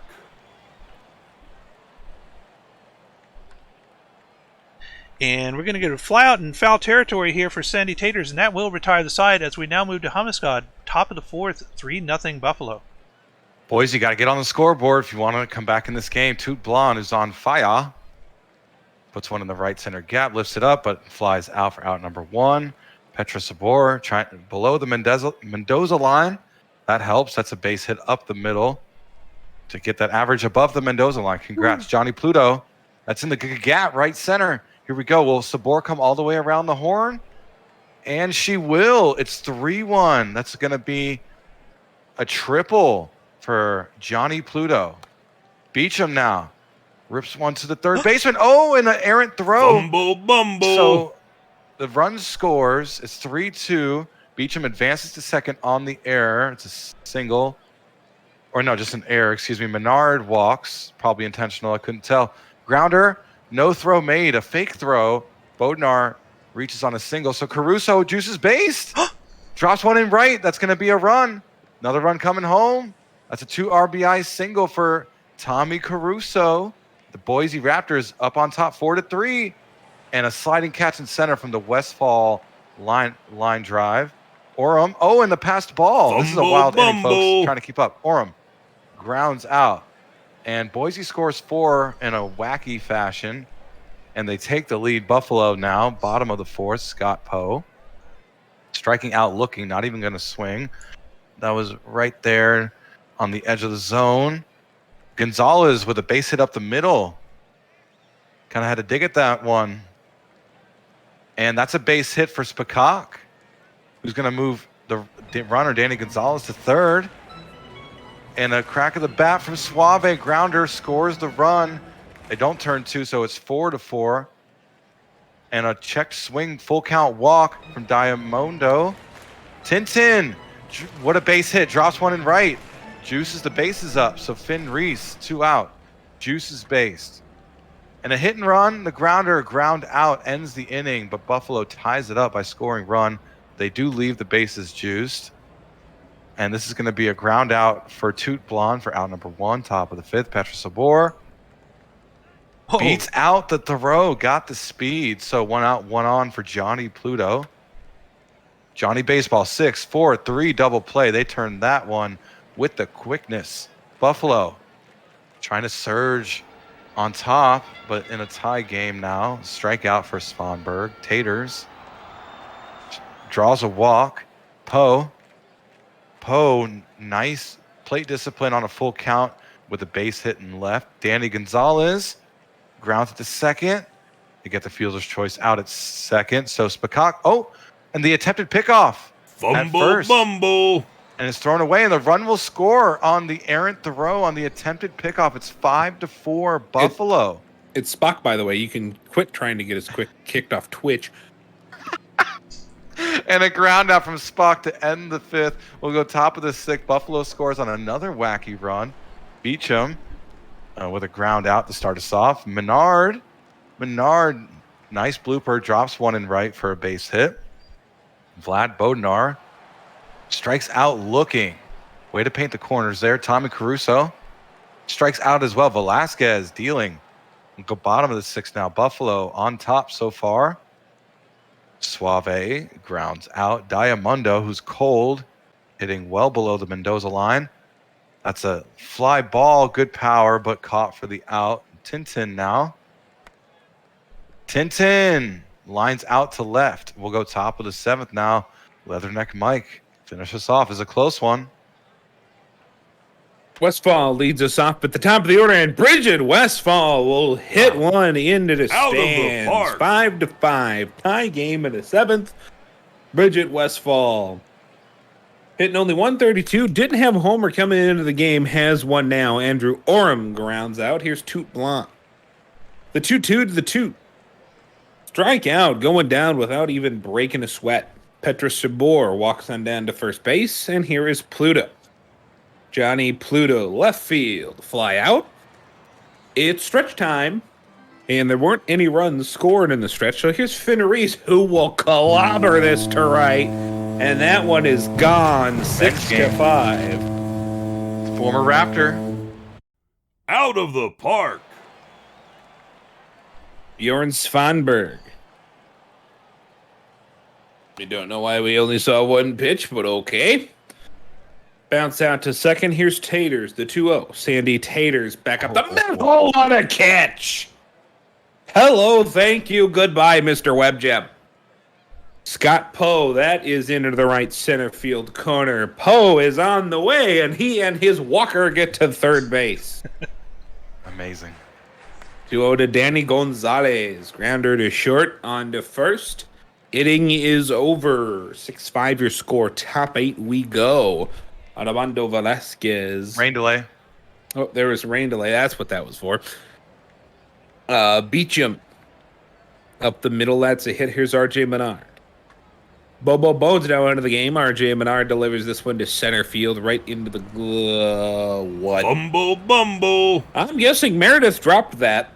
And R.J. Menard darn near ran in front of Beecham, which would have been an out and would have been catastrophic. However, some good discipline. They avoid catastrophicness, if that's a word, and Vladimir Bodnar drives in 2 RBIs. No overs Here's win. 2-2 to Tommy Caruso. Hit straight at the left fielder. That's an out. Here's Westfall. 2-1 to Bridget. Bridget Westfall. That's a base hit. Got over the head of the second baseman. 1 out. Bobo Bones falling apart. Oh, and that's going to be a wild pitch. Fumble, bumble. 3-2. Or, not going to be a base hit. Will it score the runner? Yeah, that's a no. Here's Blonde to catcher. Switch hitter. Toot Blonde. Bouncer to short. Can he beat it out? Nope. But Boise's got the lead back. Bottom of the 8th we go. Johnny Toasties pitch to Spock, and that is gone. Spock swinging a big stick, 7-7. Out of the park. Oh, wow. Tie game. Yeah, it is 3-2 to Cesar Suave. He will walk to first base for Diamundo. Good time for Nasuma to get a hit. And there's a base hit. Nasuma rated Diamundo finally gets one. Here's Meredith, the 2-0. Not going to make up for his error in center. He'll ground to a fielder's choice, who's Finn Reese homered his last time out. Meredith headed for second. Don't know why you just don't run home in that situation. Finn Reese is going to make that not necessary. Second homer of the day, 10-7. Wow. Out of the park. Finn Reese, and that one was way in the bottom corner. That was one you don't expect to leave the yard, and Finn Reese just swung down and got it and drove it. Svanberg grounded out. Taters flies out. Let's go top 9. Sabor, Pluto, and Beecham. Bobo Bones still in the game. 2-2 to Sabor. Back up the middle. Here's Pluto, the 1-0. Johnny smacked back up the middle into center. Oh, and it's over the... No, it's not. Good catch by Wendell Meredith. First glance looked like it might have been over his head, and it wasn't. Beecham grounds into a fielder's choice. Here's RJ Menard, last chance against Reed Sutherland. And Menard is not going to beat it out. 10-7, your final in Buffalo. Thirds get their third win of the year. Finn Reese, 2 gigantic home runs. He had 4 RBIs. Excuse me, Sabor had 4 hits. That's a really good day for the Boise side. Wohler, 5 innings, 5 earned. Havoc, 4 1/3, 3 earned. That's your 2 starts. Your winner is Bones. Your loser is Toasties. Your player of the game is Reese.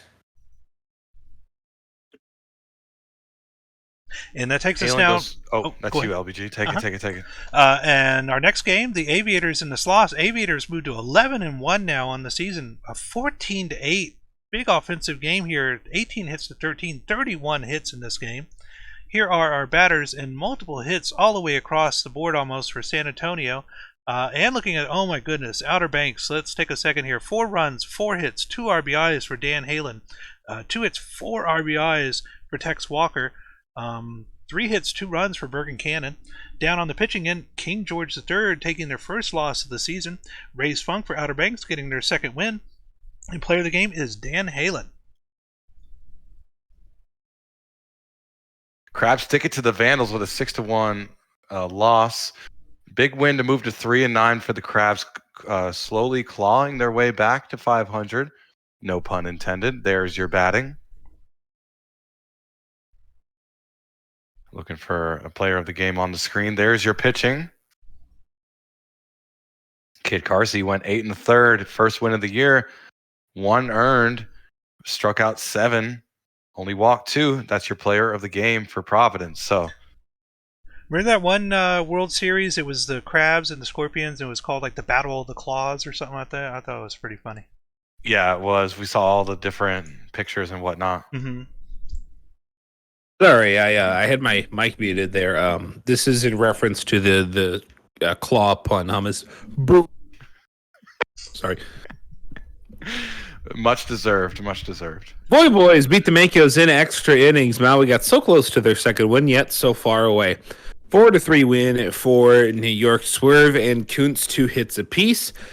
For Maui, Chili Gravy, 3 hits, 2 RBIs. Todd Gonzalez to start, 5 innings, 2 earned. Nothing wrong with that. Ragnaleb Sivart, 7 innings, 1 earned. Kevin Choate, Old Man Choate, the blown save. That's not helping his Hall of Fame candidacy. Scotty Omega gets the loss. Rusty Kuntz, the player of the game. Although I guess now that a couple of guys from this last class are in, Choate's pretty much locked in at 38 WAR. But hey, you never know. Right? And that takes us to our next game, the Stars and the Toros. Stars going 9-3 now with the win over the Toros, a score of 11-4, 11 hits to 8, 2 errors on the Toro side. Taking a look at our batting, 2 runs, 2 hits, 2 RBIs, 2 walks for Rose, 3 RBIs for Jebediah Crunk, and 2 RBIs for Smith.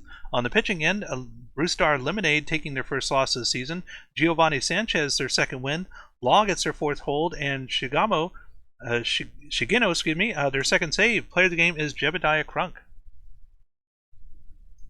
Let's see this one. Beauregard rips 2 dingers against the Apex, winning 7-4. Beauregard, another MVP campaign on our hands, going 3 for 5, 3 runs scored. There's your batting, though. And there's your pitching. Maple taking the loss. DeFerrari, Musha with the win, Wright with the hold. Beauregard, as mentioned, gets player of the game. Bentley threw 5 pitches, yep, and gave up a run in the process, moving the ERA back up to 9. Aw. We're good. All right, Bentley doing Bentley things, I guess. 13-6 win for Sarasota. Sarasota apparently is fine, even though they blew up their team, but whatever. 2 hits and 2 RBIs for Holden, Fart, Joe Burrow, 2 hits, Bagescu, Arrow, and Stevens, and Esposito with 2 hits and multiple RBIs each. Stretch McGibbon had 3 hits for DVS. Stephanie Morgan, 1 2/3, 5 earned, 9 runs. Galvin, 4 2/3, 6 earns. Bullpens were not very good for DVS, but all right for Sarasota. Nero Esposito, your player of the game. And our Esposito. Sorry. no problem. That's our Hello. our final game of this sim day. The Demons and the Sea Serpents. Demons 19-0, a 3-hit shutout here of the Sea Serpents. Let's take a look at the Demons batting here. 3 runs, 3 hits, 2 RBIs for Ben Stackenpaper, 4 runs, 4 RBIs for Herrera, 4 hits and 2 RBIs for Crashwagon, 4 RBIs for Danny B, 3 RBIs, 2 hits for Armstrong. Down on the pitching end for Seattle, Balls taking their 3rd loss. Over on the Detroit side, Arcadis Garcia, their first win, and player of the game is Victor Herrera. Victor Herrera ties the Detroit regular season game record for runs with 4. Jimmy Blamo ties the Champions regular season game record for bases on balls with 4, and Frederick Arcadis Garcia ties the Champions regular season game record for strikeouts with 14 strikeouts. I'm very confused why he didn't go the complete game. Right? 106 pitches Pitches a lot. in a very low leverage situation. You probably want to save that reliever, right? I'm very confused. We're checking the 9th to see. I mean, what it's been out. You know, he it's gave up not- a single, a strikeout. Who knows? Yeah, Pitch count might have been 110. Yeah, it might have been. It might have been pitch count based or something, is what I'm guessing. Maybe. All right, well, that finishes us out for this sim day. Did we do minor leagues already? No minor league matches for today. No minors. Okay, so that takes us now to May the 5th, and this is going to be our final feature game for tonight, and it is going to be the Wheelers and the Flamingos. Oh, wait. Don't advance the day yet. We forgot to say May the 4th be with you. Oh, jeez. You and AJ both need to be removed from the league. Wow. Thank you, Mr. Commissioner. Jeez. Hey, look, my pun was better than yours. Let's keep it real. Wow. Well, mine wasn't even a pun. Mine was just a thing. Wow, yeah. Chat with the endless ellipses for Mike. Much deserved. Mr. I don't treat people right. Yeah, only throw stones in glass houses there, buddy. Or you Almost can't made me throw spit out my stones drink in there, glass jeez. houses is what I meant. Jimbo said it's okay because it's the revenge of the 5th. Nice. All right, so we just need to get our prediction up here, and we'll go ahead and finish our last one. And it looks like winning team scores how many runs? And we have over-under of 6.5 I like here. this. So go ahead and get your predictions in, get your bets, and we'll take a look at our totals here while that's going. Oh, God. Don't bet the over because I'm betting the over, and I'm fully defeated tonight. I haven't won a bet yet. I really hope Yuppers, that's your new battle cry. Yuppers in the chat says, let's Flamingo. Ooh, I like that. I like that. I like that. too, yeah. That's good. And right now we're at 5.4K for over. Oh, somebody doing a whole bunch for under. And under goes to 55% now. 13 seconds Wait, left. what are Get you your doing, bets in. Thomas? Are you doing the over? I went the over, yeah. So go under. If you want to win, go under. If you want to donate channel points, go to the over. Already over 1 million so far. All right. I put in 1 million. What? I put in 500 out of the over, Hummus. I'm riding with you, buddy. Let's get it. You gotta win one eventually.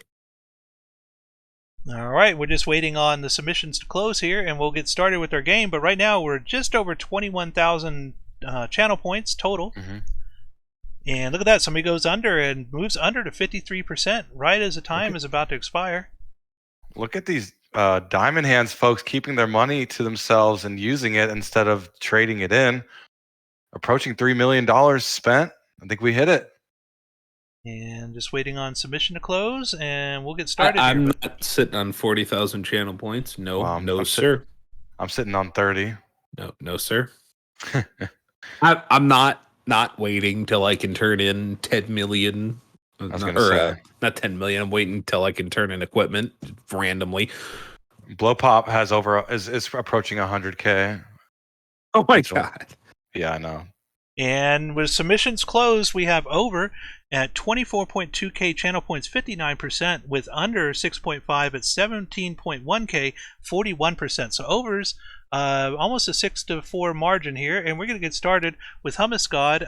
Josh Sanders is going to be our first batter up. Here we go. Over under winning team runs scored 6.5 in a cool matchup here. We get to see the new branding of the Flamingos on your screens here on minor league night, one of two of them. That's a fly ball from Sanders. It's a fly out.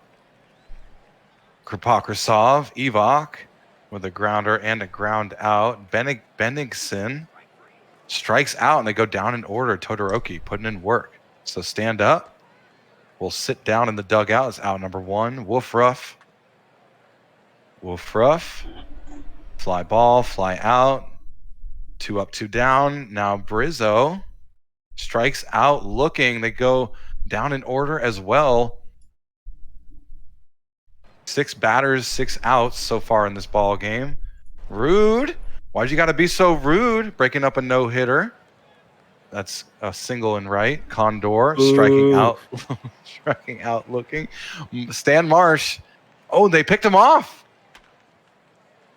Wow. The pitcher decided to be rude, and that will be the third and final out. Stan Marsh making Kyle's mom very angry.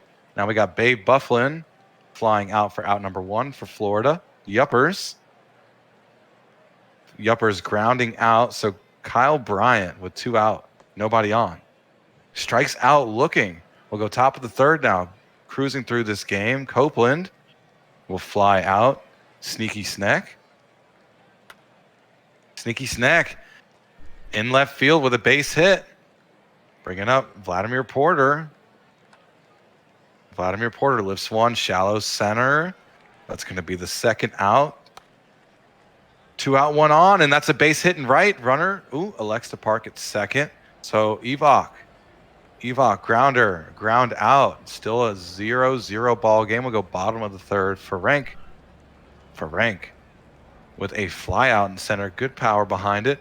Jeff the Giraffe with a grounder and a ground out. Here we go. 2 out, nobody on for Rob Cena Jr.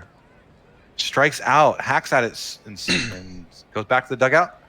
The top of the fourth. And that's a bomb Out of the for park. Max Benningsen. Cleared into left field, 380 feet over the high wall. And Shoto Todoroki gives up the first run of the game. Bobby Roode into center. Here's Condor, 2-0. Jack Condor into center. That's a base hit. And here comes Stan Marsh, the 1-2. Marsh, that's a base hit into right field. That is going to be first and second for Copeland. 1-1 to Copeland. And Cooper Copeland is going to get underneath the shortstop with a baseball. And now here's Sneaky Snack, 3-1. Sneaky Snack will walk and sneak in a run. Here is Vladimir Porter. I said Vladimir Putin for a second. I was like, oh, hello. 2-0. Stand up is going to walk to Jormungandr Ragnarok. That's a bunt out for Bark Wolf Ruff. Here's Javanthony Brizzo. First, we're going to have stand up, steal third. Here is Brizzo, the 1-0. Javanthony Brizzo, if they want to keep the no-hitter going, they might want to actually try and get to the base. Or Sneaky Snack snuck the ball to first base at literal light speed for some reason. However, the runner did score because of the walk, the bunt, and then the fielder's choice. So it is 2-1, but we still got a no-no going. Sanders gets a single. Here's Kripetsov. Kripetsov singles. That's a runner on third and first. Sanders got over there. That's a nice clean single from Benningsen, who had a homer his last time up. So that's 2 RBIs in the game now for him. First and third for Bobby Roode, who is going to hit this one into right. It's 4-0. Here's Condor, the 1-0. Back to the pitcher. Throw to second. Not going to throw to first. Here's Marsh, the 0-0. Stan Marsh to second. Over the second baseman's head. Good jumping attempt by Jeff the Giraffe, but his arms weren't quite as long as his neck. He couldn't get to it. Copeland strikes out here as Sneaky Sneck sneaks on to first base. Here is a Vladimir Porter, or as I thought, almost called him earlier, Vladimir Putin. And that ball gets by, 3-2. Porter left field. That's fly out. Pass ball, run did score, by the way. Didn't notice it right at first. Here's Yuppers, fly ball, left field. That's an out. Kyle Bryant, the 3-0. Bryant's going to walk. Here is Ferenik, the 2-1. And that is going to be the end of your no-hitter. It is now 6-3. That is a bomb off the bat of Out of Ferenik, the park. who really doesn't have a good time making contact with the ball, but when they do, it's pretty much a home run. Mazaros Ferenik, a.k.a. the PBE version of Chris Davis, if he played shortstop. Jeff the Giraffe Robsina Jr. go down to retire the inning. Top 6 we go. Grigsby into the ball game. Actually, looks like was in the ball game last inning. Sorry about that. Sanders, don't know why I went Canadian there for a second, but, whatever. Kiprasov. And on first, Sanders on second for Benningson, who grounds into a double play. Here is Rude, the 1-2 into center. This looks like it's an easy flyout, and it is. Bottom 6. And now we're going to go to an out-of-town scoreboard check, sponsored by the PBE Merch Store. Get all your PBE branded merch today. BCBS CSS, that's 3-2 in the 8th there. Lemurland, KC, and LL, 5-2. Chicago, California, they are tied at 1 at the left shoe factory. Bark Wolf Ruff has a triple and has made this a 2-run game. Dillos and Dynamos, 5-1. Dillos there. 1-1 to Javanthony Brizzo underneath the third baseman's glove. It's going to be 6-5. Here's Babe Bufflin. Now here is Husky going to be in. Yonaman Gander really struggled them last couple of innings, and now Husky gives up a hit. Here's the 2-2. That's a base hit, and it's going to be a tie game. So Florida coming back. 2-2 to Kyle Bryant. That's a strikeout. It's for Rennick. The 0-1. He broke up the no-hitter last time. He'll fly out this time. Jeff the Giraffe. First pitch to Jeff. That is the second. And over to first. And that is the end of my time. The end of 6th. It's tied at 6. Too many 6s in a row for my taste. As we go to, I think, LBG. It must be. And chat, correct me if I'm wrong here, but Jeffrey the Giraffe, I think, was a mascot for Toys R Us back in the day. As we get our first out here, and that's going to be a strikeout for out number 2 for Stan Marsh, and Cooper Copeland coming up. And Cooper Copeland drills one towards left field, and that is out of here, and that will break the tie as they get a single-run blast, and Anchorage goes up now 7-6. I don't think he was. Wasn't Jeff the Dare mascot? I remember Giraffe was Toys R Us was also like the Dare mascot when they would come to my school and tell me not to do drugs. I think it was a Giraffe. Oh, Jeffrey, the mascot of Toy Store, Toys R Us. Thank you, Google. Oh, okay. It was Toys R Us. And moving back to the game here, we're going to get a single, and that'll put a runner on base as Bark Wolf Ruff coming up. Oh, and they go for the steal, and they're able to make it. Runner in scoring position now, and Bark Wolf Ruff will take a walk, and now Brizzo coming up. And here we go, a walk for Brizzo, and now Babe Bufflin, juices based. Flamingos trying to get some damage here, but that's going to be a strikeout, out number 2, and now a hot hitter, Yuppers.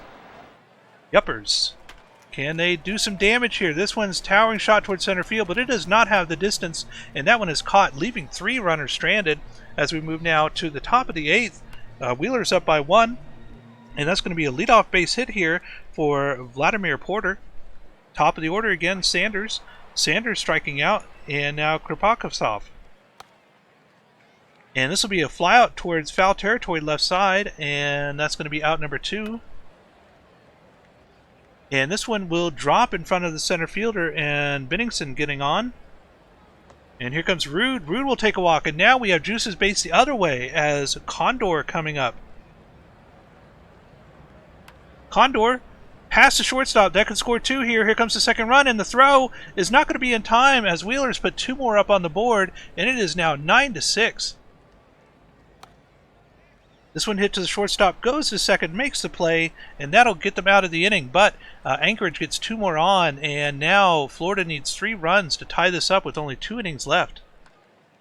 This one's going to be a tapper towards third base, and no play as they're able to beat out any sort of throw. Bryant gets on, and now Frenick takes a walk, and oh boy, going the other way here. Here comes Jeff the Giraffe. Jeff the Giraffe to the shortstop. They get the 6, the 4, and the 3, but the runner moves to third. And we're going to get a walk. And now we have runners at the corners, top of the order for stand-up. Pitching change. Lead Dog coming in.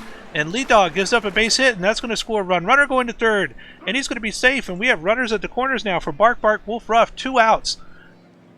Bark Bark Wolf Ruff, the go-ahead run here if they're able to get something. And that one's right to the second baseman, and they're going to get the out easily as that'll retire the side, leaving 2 runners stranded. And Anchorage now, top of the 9th, up by 2. Can they add some insurance runs here? As we'll get a strikeout from Cooper Copeland, and now Sneaky Sneck. Sneck will strike out looking, and now Vladimir Porter. Porter to the shortstop, throws across, and that is going to be a fumble bumble by the first baseman as that moves a runner to second. Another pitching change, and that'll be a strikeout, and that'll retire the side as now last chance here for Florida. We have Brizzo, Bufflin, and Yuppers. The meat of the lineup here. Brizzo to the third baseman, throws across, out number 1. Babe Bufflin, 1 out. Bufflin. And the shortstop going out into the grass to grab that one. Out number 2. Last chance for Yuppers. Hot hitter. Can Yuppers do it? No. They're going to hit to the shortstop, and that's going to retire the side as the Anchorage Wheelers hold on here to win this one over the Florida Flamingos 9-7, 18 hits to 8. Taking a look at our batting. Several multi-hit. Look at that. Anchorage all the way down the line. Multi-hits from almost every player. Looking over at the other side, Florida, only the bottom 2 players unable to get hits, but Anchorage putting on an offensive performance here. Almost, what is that, 6 players with 1 RBI at least each. Taking a look at the damage to the pitchers here on the other side, we got Key getting their first win and first blown save, Achua hold, Lead Dog the save, and Grisby the loss on the other end. Player of the game is Max Benningsen.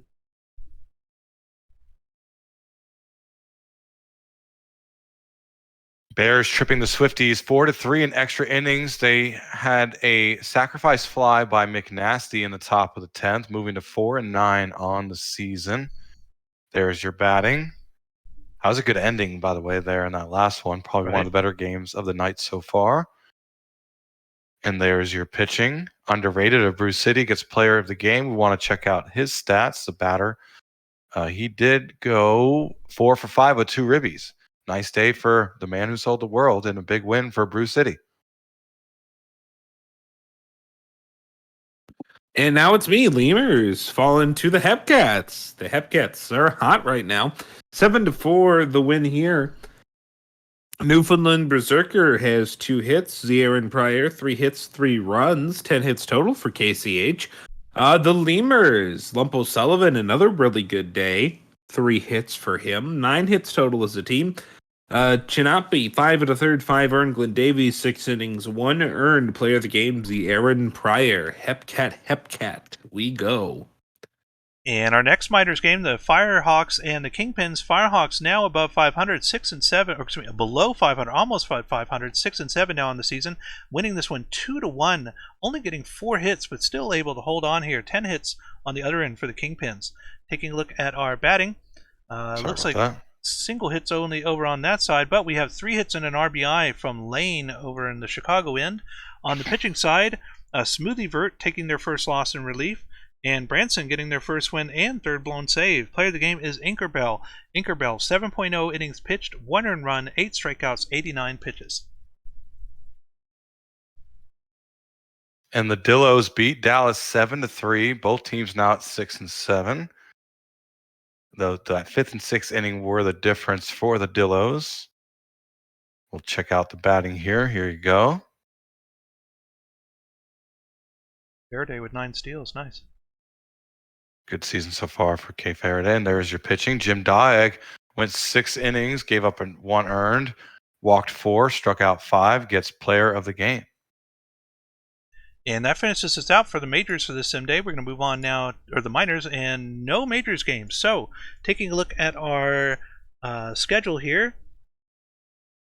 Did we skip Delos Dynamos or did Hummus do it? Hummus did it. Oh yeah. Okay. Yeah, just, Oh, we did. And that is weird because I have on my schedule here. Let me go back and look at this because it shows here I have 2 schedules here for 5-5. I have the Anchorage, Florida, and the Quick Sim All. Let me just make sure that wasn't some sort of typo here. Give me just a second. Take a look at that. Scrolling up and finding sim day number 2. And yes, for some reason, in the schedule here, it does have a second May the 5th as well. So we're just going to go ahead and do May the 6th now. Moving on to May the 6th is a quick sim day. And that's going to be our last day of the stream. And since it is a minors stream, we're going to do the minors first here. And let me just go ahead and do this too to make sure. And I think this one's Hummus, isn't it? No, it's me. I was just okay. sending a message about the schedule. 5-3 is the win for Chicago. Sloth Seiko with 2 hits in 5 at-bats for California. A hit from Encarnacion and from Stern, Smooth, Love, and Grime. Chicago, 2 hits from Chovy, 3 hits from Chewy, Hulkenvedo. Bauer continuing to tear it up. 3 hits and 4 RBIs from somebody. It's from Atlas Gray. Mitch the T-Rex, 6 innings, 1 earned. Robert Grimes, 6 1/3, 2 earned. Capone, Smoothie Vert, and Kingpin win, hold, save, loss. Wilson, player of the game, Mitch the T-Rex. Rain delay in the 8th of 33 minutes. And our next game, the Wheelers and the Flamingos, and Wheelers winning here, going 9-5 now on the season, beating the Flamingos 4-2, 12 hits to 6. Looking at our batting, 2 hits, 2 RBIs from Sanders. Over on the Florida side, 3 hits and an RBI from Yup Yuppers. On the pitching in for Anchorage in relief, who is this here? Balto getting their 3rd win. Rizzo the first save. And for Florida, Kagamine getting their first loss of the season. Play of the game is Rin Kagamine. Kagamine, 6.2 innings pitched, 4 earned runs, 7 strikeouts, 93 pitches. Bears reeling in a 7-0 win over the Swifties, moving to 5-9 on the season. Having a good stream, all things considered, for them as an organization. There's your batting. 3 ribbies for Doe Jr. Reagan with 2. Let's see. Smithers with the win. Strikeout with the loss. Lux, didn't even see Lux's stat line. Underrated was ejected in the 6th for arguing a strike call, but I want to check out Janice Lux's stat line. Went 2 for 3 with a run scored and 2 walks. So underrated getting ejected. Got to keep that temper down. Hepcats got to keep that winning up. 2-0 win today. 9-5 now are the Hepcats. Dracula and Pryor, 2 hits each. 9 hits as a team. Louisville, 6 hits. No RBIs, though, for them. Roxas, 5 2/3, 1 earned. Tsunami and Crimps also threw for Louisville. Birdwhistle, 6 innings, no earned. Sexy and Winters. Lincoln Birdwhistle, your player of the game. Hepcats trying to send D-Knock out with a bang. And our final game here for the minors for tonight, the Dallas Dynamos now moved to 500, 7-7 on the season, beating the Dillos 5-4. 10 hits stayed in this one, both team with 2 errors each. Taking a look at our batting, some decent hitting over there on the Dallas side, and a couple of multi-hit games for Amarillo. On the pitching in for the Dillos, Itchy Nose getting their 2nd loss in relief, and Rodriguez getting their 2nd win. Player of the game is Jenkins Miller. Miller, 5.1 innings pitched, 2 earned runs, 1 strikeout, 84 pitches. And that'll finish us off for the minors. Moving now to the majors.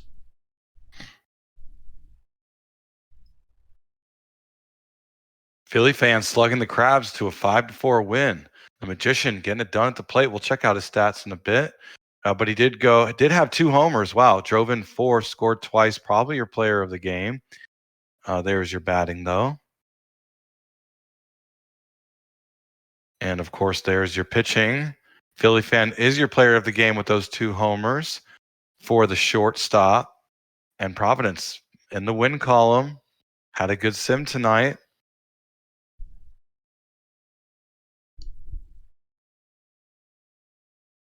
I think this is Mike's. Boys and Aviators. Aviators got their second loss, 7-5 New York. Rusty Coots, 3 RBIs, 2 hits for Tobshoe, 2 hits, 2 RBIs for Kirksburg, OBX, 2 hits, 2 RBIs for Druckenberg, 2 hits, 3 ribbies for Willie Cologne, 2 hits for Tex Walker. Walker Cato walked 3 in that one, 4 2/3, 7 earned. Torkelton, 5 2/3, 5 earned. Kevin Choate with a save. Pax Abater, 2 1/3 there. Fairman Kane, Domenico Pozo threw clean innings for OBX, and Willie Cologne, your player of the game at Vaughn's house. And that moves us to game number 3, the Vandals and the Sloss. And Vandals now 9-4 on the season with a score of 2-0, 3-hit shutout of the Sloss. Looking at our batting here for Vancouver, only single-hit games for Vancouver, but still able to hold on. We do have 2 hits here for Christy Abbott on the San Antonio side. Pitching-wise, Nolan Windsor taking their first loss of the season, 1-1 now for them. Greg Digger Jr., 3-0 for Vancouver. Leon getting their second hold, and Fuji their third save. Player of the game is Greg Digger Jr. 6.1 innings pitched, no earned runs, 3 strikeouts, 91 pitches. Oh, come on. The Raptors topping the Makos 1-0 behind Andrew Lucas. They scored 1 in the bottom of the first, and that's all they needed. And there's your batting. Not much from either team. 7-5 on hits. 2 Blondo, 2 for 3. And we will check out pitching. Andrew Lucas going 8 scoreless is your player of the game. Struck out 8, only walked 1. Gave up 5 hits. Boise in the win column, 8 on the year. Put out that all points bulletin earlier for the Demons and the Lemurs. I think I got to put one out for the Makos. Somebody please find them. 5-4 in 10 innings. Nashville, they are 10-3. A very hot start. Your leader of the division is not Indy. It's not Dallas, not Detroit. It's Nashville. Wow. The Stars, Brandon Fry. I said he can drive their offense, and he did. 3 runs. He came across 3 times. He got 2 hits and 1 RBI and a walk. On the Detroit side of things, 2 hits for Ben Stackenpaper, part of a decent top of the order. Danny B got no hits, so the world is perfectly in alignment. Molly Mitchell, 6 innings, 4 earned. Lucky Old Charles, 6 innings, 3 earned. Brandon Fry, your player of the game. And that takes us to game number 6, Apex and the Supernovas, and Apex winning this one with a score of 7-6. Even though the Supernovas got 1 in the bottom of the 9th, it just was not enough, as Apex are able to hold on here.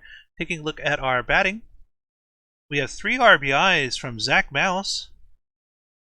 Fantasy team looking pretty good after that. 3 hits, 3 RBIs for Junie Panda, and 2 RBIs for Bogashu as well. On the Indianapolis pitching side, Dangley getting their second win, 2-2 now for Dangley. Molinos their third hold, and Troy Nohans their second save. And for Sarasota, Champ McQuack taking their first loss of the season, 1-1 now for them. Junie Panda is your player of the game. Please, Dangley, I drafted you in fantasy. Miss, stop doing this to me. Scorpions win 5-3 on a walk-off against division rivals Seattle Sea Serpents, scoring all 5 of their runs in the bottom of the 9th. Boss Jr. hit a run-scoring single. Hodge reached on air, drove in a run. Duncan hit a walk-off 3-run bomb to win it. And Edwards going 3 for 4. Good game. And there's your batting.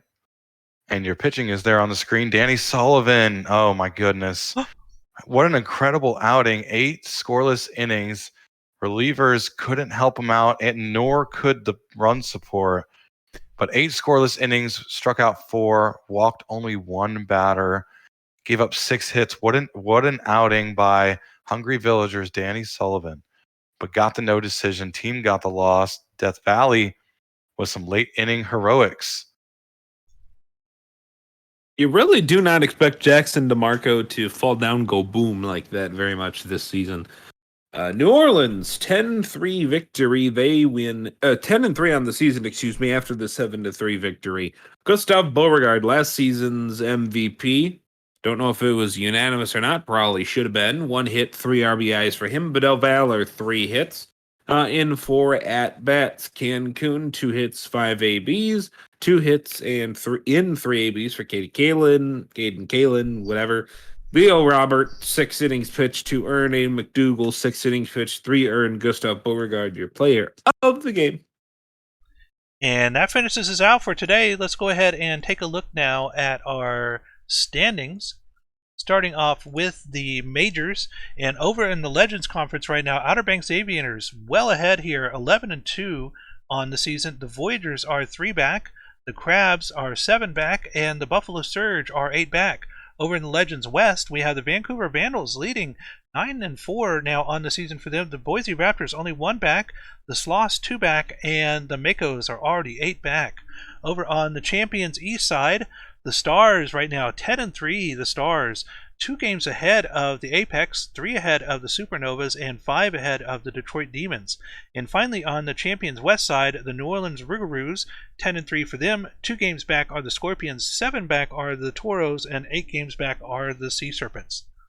And we'll move on now to our minors standings. Looking here at the wild card right now, the Kingpins are leading the league, 11-3 now on the season for the Kingpins. The Wheelers are 2 back, as well as the Hepcats, and we move 2 more back now for the Flamingos and the Dallas Dynamos, both at 500 now in the season. 1 game below 500 are the Swifties at 6-8, as well as the Firehawks and the Armadillos. 1 game back from that are the Bears at 5-9, and finally at the bottom, the Lemurs, who I thought were going to be the easy favorites for the season, are dropping down pretty bad at 4-10 now with only 2 sims in. So there's our standings. We're going to go ahead and start the upload here and get that going. Let me check my settings here real quick. Top 2 rows checked, those 4 checked. Should be first and third row here checked. These 2 are checked, and those 3 are checked as well. And off we go. So, thoughts after 2 sims into the season? I was gonna say, what's your what's y'all's biggest majors and minors surprise? I think I can go first on this one. My biggest major surprise, at least in a good way, for now is Sarasota. I really thought that team was going to be pretty bad this season. They have something in their lineup, but they kind of have that chasm at the bottom going for them, and their rotation is absolutely nothing. And they're running a 3-man pen, which I don't expect to work long term, because you're 1 bad game away from being totally screwed. Good surprise Sarasota, and then surprise in the minors is a bad one. I don't know what's going on with Louisville. It should be a good pitching and defense team again. You know why Chicago's good. Anchorage. Surprised they're this good right now. Mm-hmm. They'll probably be better later in the season. Didn't think they were going to start hot. Florida's, whatever. KCH, young lineup, great veteran pitching. You figured they were going to be there, but did not figure Louisville would not be good. Yeah, and for me personally, I think as far as the majors go, Nashville Stars to me seem to be a pretty big surprise right now, 2 sims in. I didn't think, I thought that they were probably going to be 500 team, maybe a little over 500, but being able to lead that East Division like that is very incredible, especially with as good as Apex and the Demons are right now.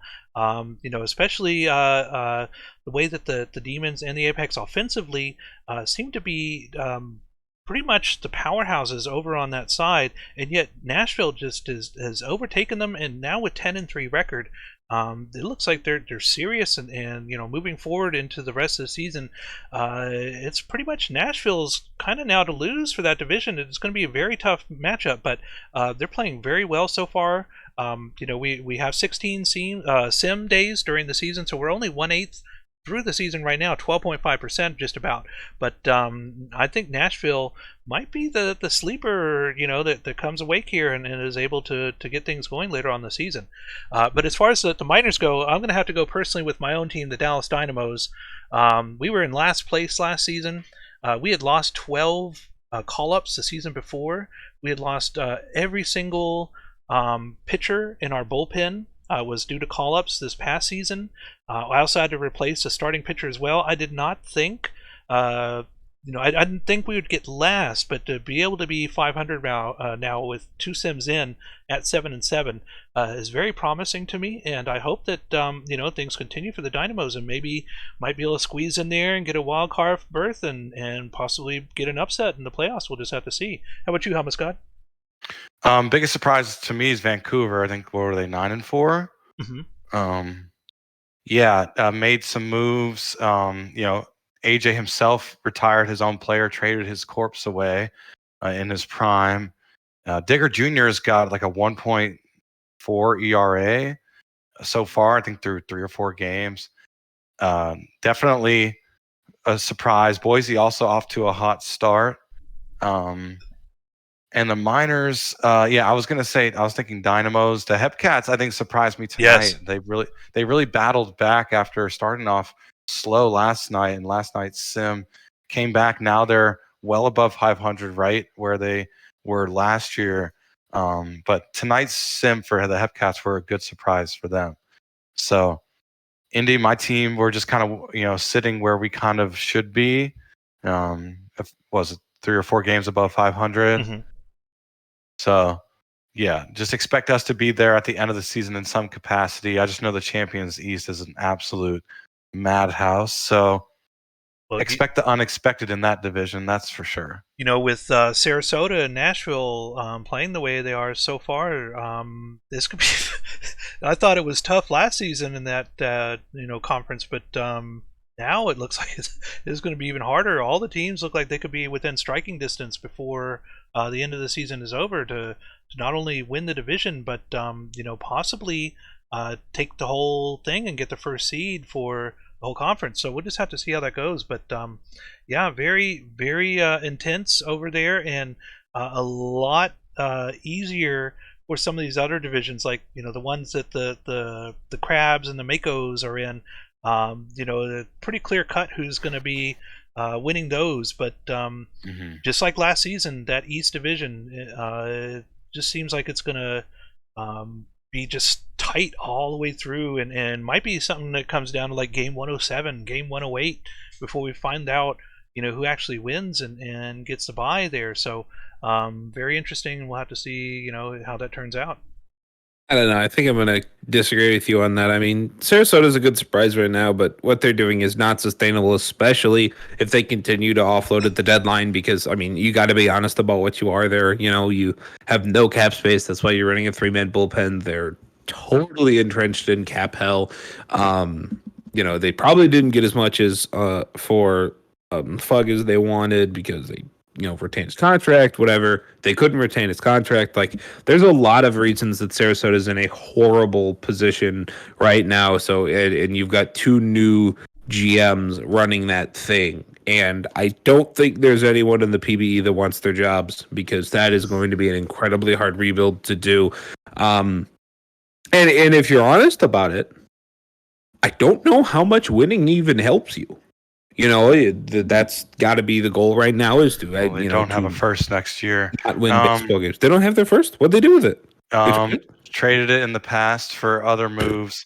This team reminds me of Detroit when we had one applicant to take over the Demons when Laser wanted to step down, and everyone had kind of left in the same offseason. They had gone for it straight out of expansion. So going for gold straight out of expansion, and then those players kind of just left, and they didn't really have much to work with. They turned that around and became a World Series runner-up last year, Final Four the year before. So 2 new GMs, they have a vision, and it should be interesting to see what they do with that team. But right now they're in a bad spot. Sarasota is good this year, as we've seen with all these wins with a weak rotation, weak pen. But like you said, how much can that really carry you without the pitching? I mean, if you outscore your opponent every game, you will win. That's just simple math. They don't even have their own second. Right. So was that Willie Colon? I think. Oh no, that was Holden. That was the Holden Fart trade. Yeah. Yeah. Yeah, no, I mean, Sarasota's in a bad spot. So, I mean, I guess it doesn't matter what you do this year at all. But I mean, still, that's not sustainable. And if you want to say that Nashville could be up there, yeah, I'll totally take that. I mean, Nashville's a really good team. Their window might be slamming shut on their face because 2 of their prime seasons for that team got closed on their fingers and they missed the playoffs, which is absolutely ridiculous. But yeah, I mean it's going to be the Detroit and Indy division. You can't tell me that Detroit is going to play down for so much of the year that this isn't those 2 divisions to lose. It isn't going to be one of those 2. Nashville can hang around. I mean, Nashville, great start's what you needed. Now, the thing with Nashville is they can start all right. They can play the middle of the season, but the last 2 seasons, there's been that East has come down to the fact that Indy has 1 half and 1 insane half. Detroit, for some reason, in the last 2 seasons, plays like absolute gods the last 2 months of the year. And Nashville, and at the same time that Detroit turns into a god squad for some reason, Nashville absolutely, completely forgets how to play baseball. And all 3 teams are kind of the same. Detroit's pitching staff got better. They're hitting their peak right now. They're hitting their window. Indy's getting more into their window. Maybe their offense will actually appear at some point in the season. I think with Nashville, like one guy. Munson and Fry are both playing really strong. That's been their weak point. Is someone like Brandon Fry, who's a great earner, great user, has had no sim luck with his player the past 2 seasons or so. So to have Brandon Fry and Munson, especially Munson, who also hasn't had great sim luck, both of them hitting really well to start off the year.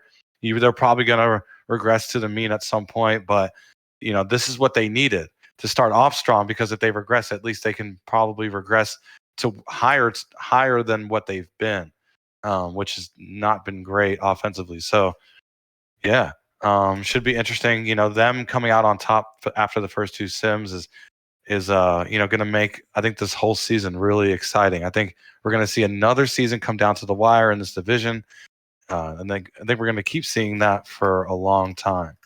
So the other conference is, my question is, well, a lot of people think Boise is a lot better than I think they are. I don't think Boise. I think that's still San Antonio's division to lose. Yeah. Unless that again, I know it's 3 dudes who are basically starters, and I'm pretty sure that's why Juoso is doing it.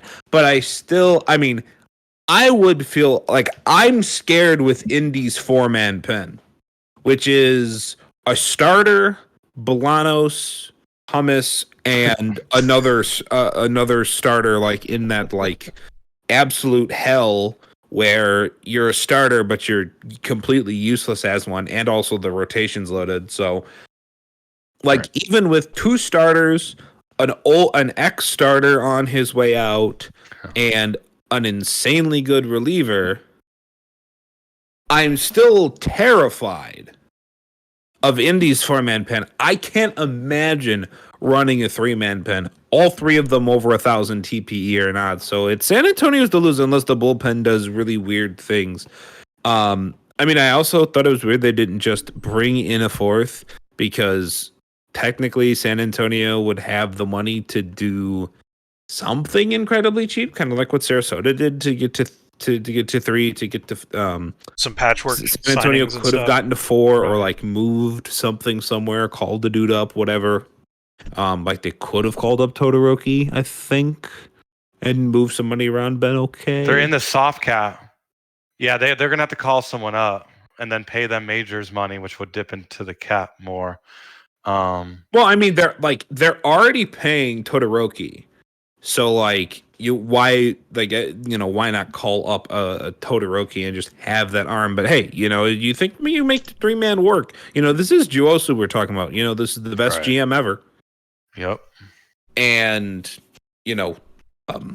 so we'll see if that thing works. But so you have San Antonio. It's like, okay, like, are you can this 3-man work? Is Boise really that good? And I think the answer is no. I don't think Boise's gonna win the division. You think they can make the playoffs though? Yeah. No, they'll yeah. They'll make the playoffs. They'll be fine. Is Vancouver this good? Because here's the thing: is if Vancouver is good, now there's 5 teams. because New York is good, even with them they're on the way out, but they're not gone yet. They're a playoff team.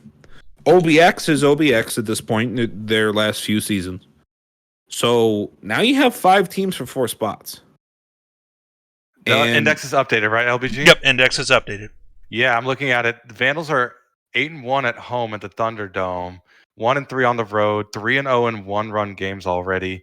They can keep that up, that home record up, which is going to be hard to do. Probably won't be able to do. But if they can stay hot at home, yeah, that division could be theirs. Sloss also 4-1 at home, so they just haven't played as many at home. I know the argument is going to be the value, or at least the argument that I have heard is that the value in AJ's contract and in the Alex Johnson contract and the position of the TP, like whatever, like the value of that could have been more to a team this year that wasn't, supposed to be this good. But here's the weird thing. So you trade away Alex Johnson, yet you get Tristan Leon. You get, you have Jay Doctor here. You have like a good infield and a good outfield. It's just like the Cletus McFlorida man trade. I don't understand that trade. It's a reload, so you can't get assets by getting free agents. It cleared up space to get Long by trading Johnson, and also start building for the future by getting, I don't know what picks they got. But I mean, Johnson at his TPE could have been potentially better than Leung if he switches to RP, which I'm pretty sure he did, and he was on a cheaper deal. But I don't know. I mean, right? But you can't. When you keep Alex Johnson, how do you get a pick by keeping the same team together? By doing a weird swap like that, you're able to get a similarly comparable player quality-wise while also bringing in picks. So it's a retool move that could pay off if they carry their record throughout the year. When you're lacking assets, that's one way to get assets, is to kind of reshape your roster. By the way, they would have only been, I think, at the end of penalty 2 if they actually would have gotten Leung with Alex Johnson. I'm pretty sure, unless that was a swap, and I'm pretty sure it wasn't. I think that was like for 2-2s or something. Long was a free agent, so they coerced Long. Was a free agent. I didn't Johnson. think he was right. Right. And they got plenty of picks. So I don't know. I just not a fan personally of that move, but it's whatever. If it pays off for him, it pays off for him. I think Johnson could be a big use. And it's like, if you're in the playoffs, I mean, if you're looking for the postseason, if you're Vancouver and you're going to sit there and you're going to go, man, I really wish I had Alex Johnson. Kind of like last year with Nashville, where they're like, man, down this stretch, we traded for a rental of a retiring Max Miller because we think we need the starter. And then it was the loss of Cletus McFlorida man that killed him. So I don't know. Interesting moves. I mean, fortune favors the bold, but sometimes not here. Well, we got to another sim in 2.5 hours, so pretty good work, everybody. Thank you. Yeah, I want to rate Eldorian. The poll was very small. It's like only 8 of you voted, and you guys voted for OTP Developments. But we've never rated Eldorian. Big member of our community. Let's do it. Yeah, so let's do it. I got the raid going. We're going to raid Eldorian. He's playing GTA, so viewer discretion advised. He is doing a role play where he's playing as a mechanic. So it shouldn't be too crazy. He's not like a hitman, killing people. He's just fixing cars. So, yeah. All right. Well, everybody, thanks again for joining. I'm your host, Legally Blind Gamer, as well as Hummus God and Leatherneck Mike. Any last words before we sign out? I'm going to be dead, so you will hear more than my last words. I will just say shout out to Emmy. Hope you're feeling better. I know Gurin over there visiting you right now. Hope you two have a good time over there. And Emmy, I hope you're doing all right if you're watching. All right. I want to echo that as well. Have fun with Dylan as well. We're going to finally get a voice reveal. Gurin was joking that he was going to record the voice. But yeah, thank you all for tuning in. All right. Well, thanks again, everybody. Danny B, I believe, is going to be our host for tomorrow night's sim. We should find out about the time here pretty shortly, and that'll be announced in the Game Day channel. But again, thanks, everybody, for joining us, and we're going to go now to Eldorian and check them out watching Grand Theft Auto. Have a good night. Wait, did he go offline? No, he's still on. This is a Halloween mask. All right, let me go back. Hold on. No, Twitch crashed, I think. They expected No, you I- to tell Where's them the they Because should. my Twitch crashed. Party of 38 rated. Oh, it worked? All All right, let me jump there. And my pages are. Shit, My Reed. Twitch went unresponsive. It crashed. The heck? Oh, now it's showing up. Oh, here we go. The raid worked? Sure did. I see one viewer still. Fucking with you guys, man. That's just a fucking mask. What are you talking about? Let me reload again. French or Hey, thanks for rating their PB. Yeah, oh yeah, that did Follow something there. weird. It Yeah. still says one viewer.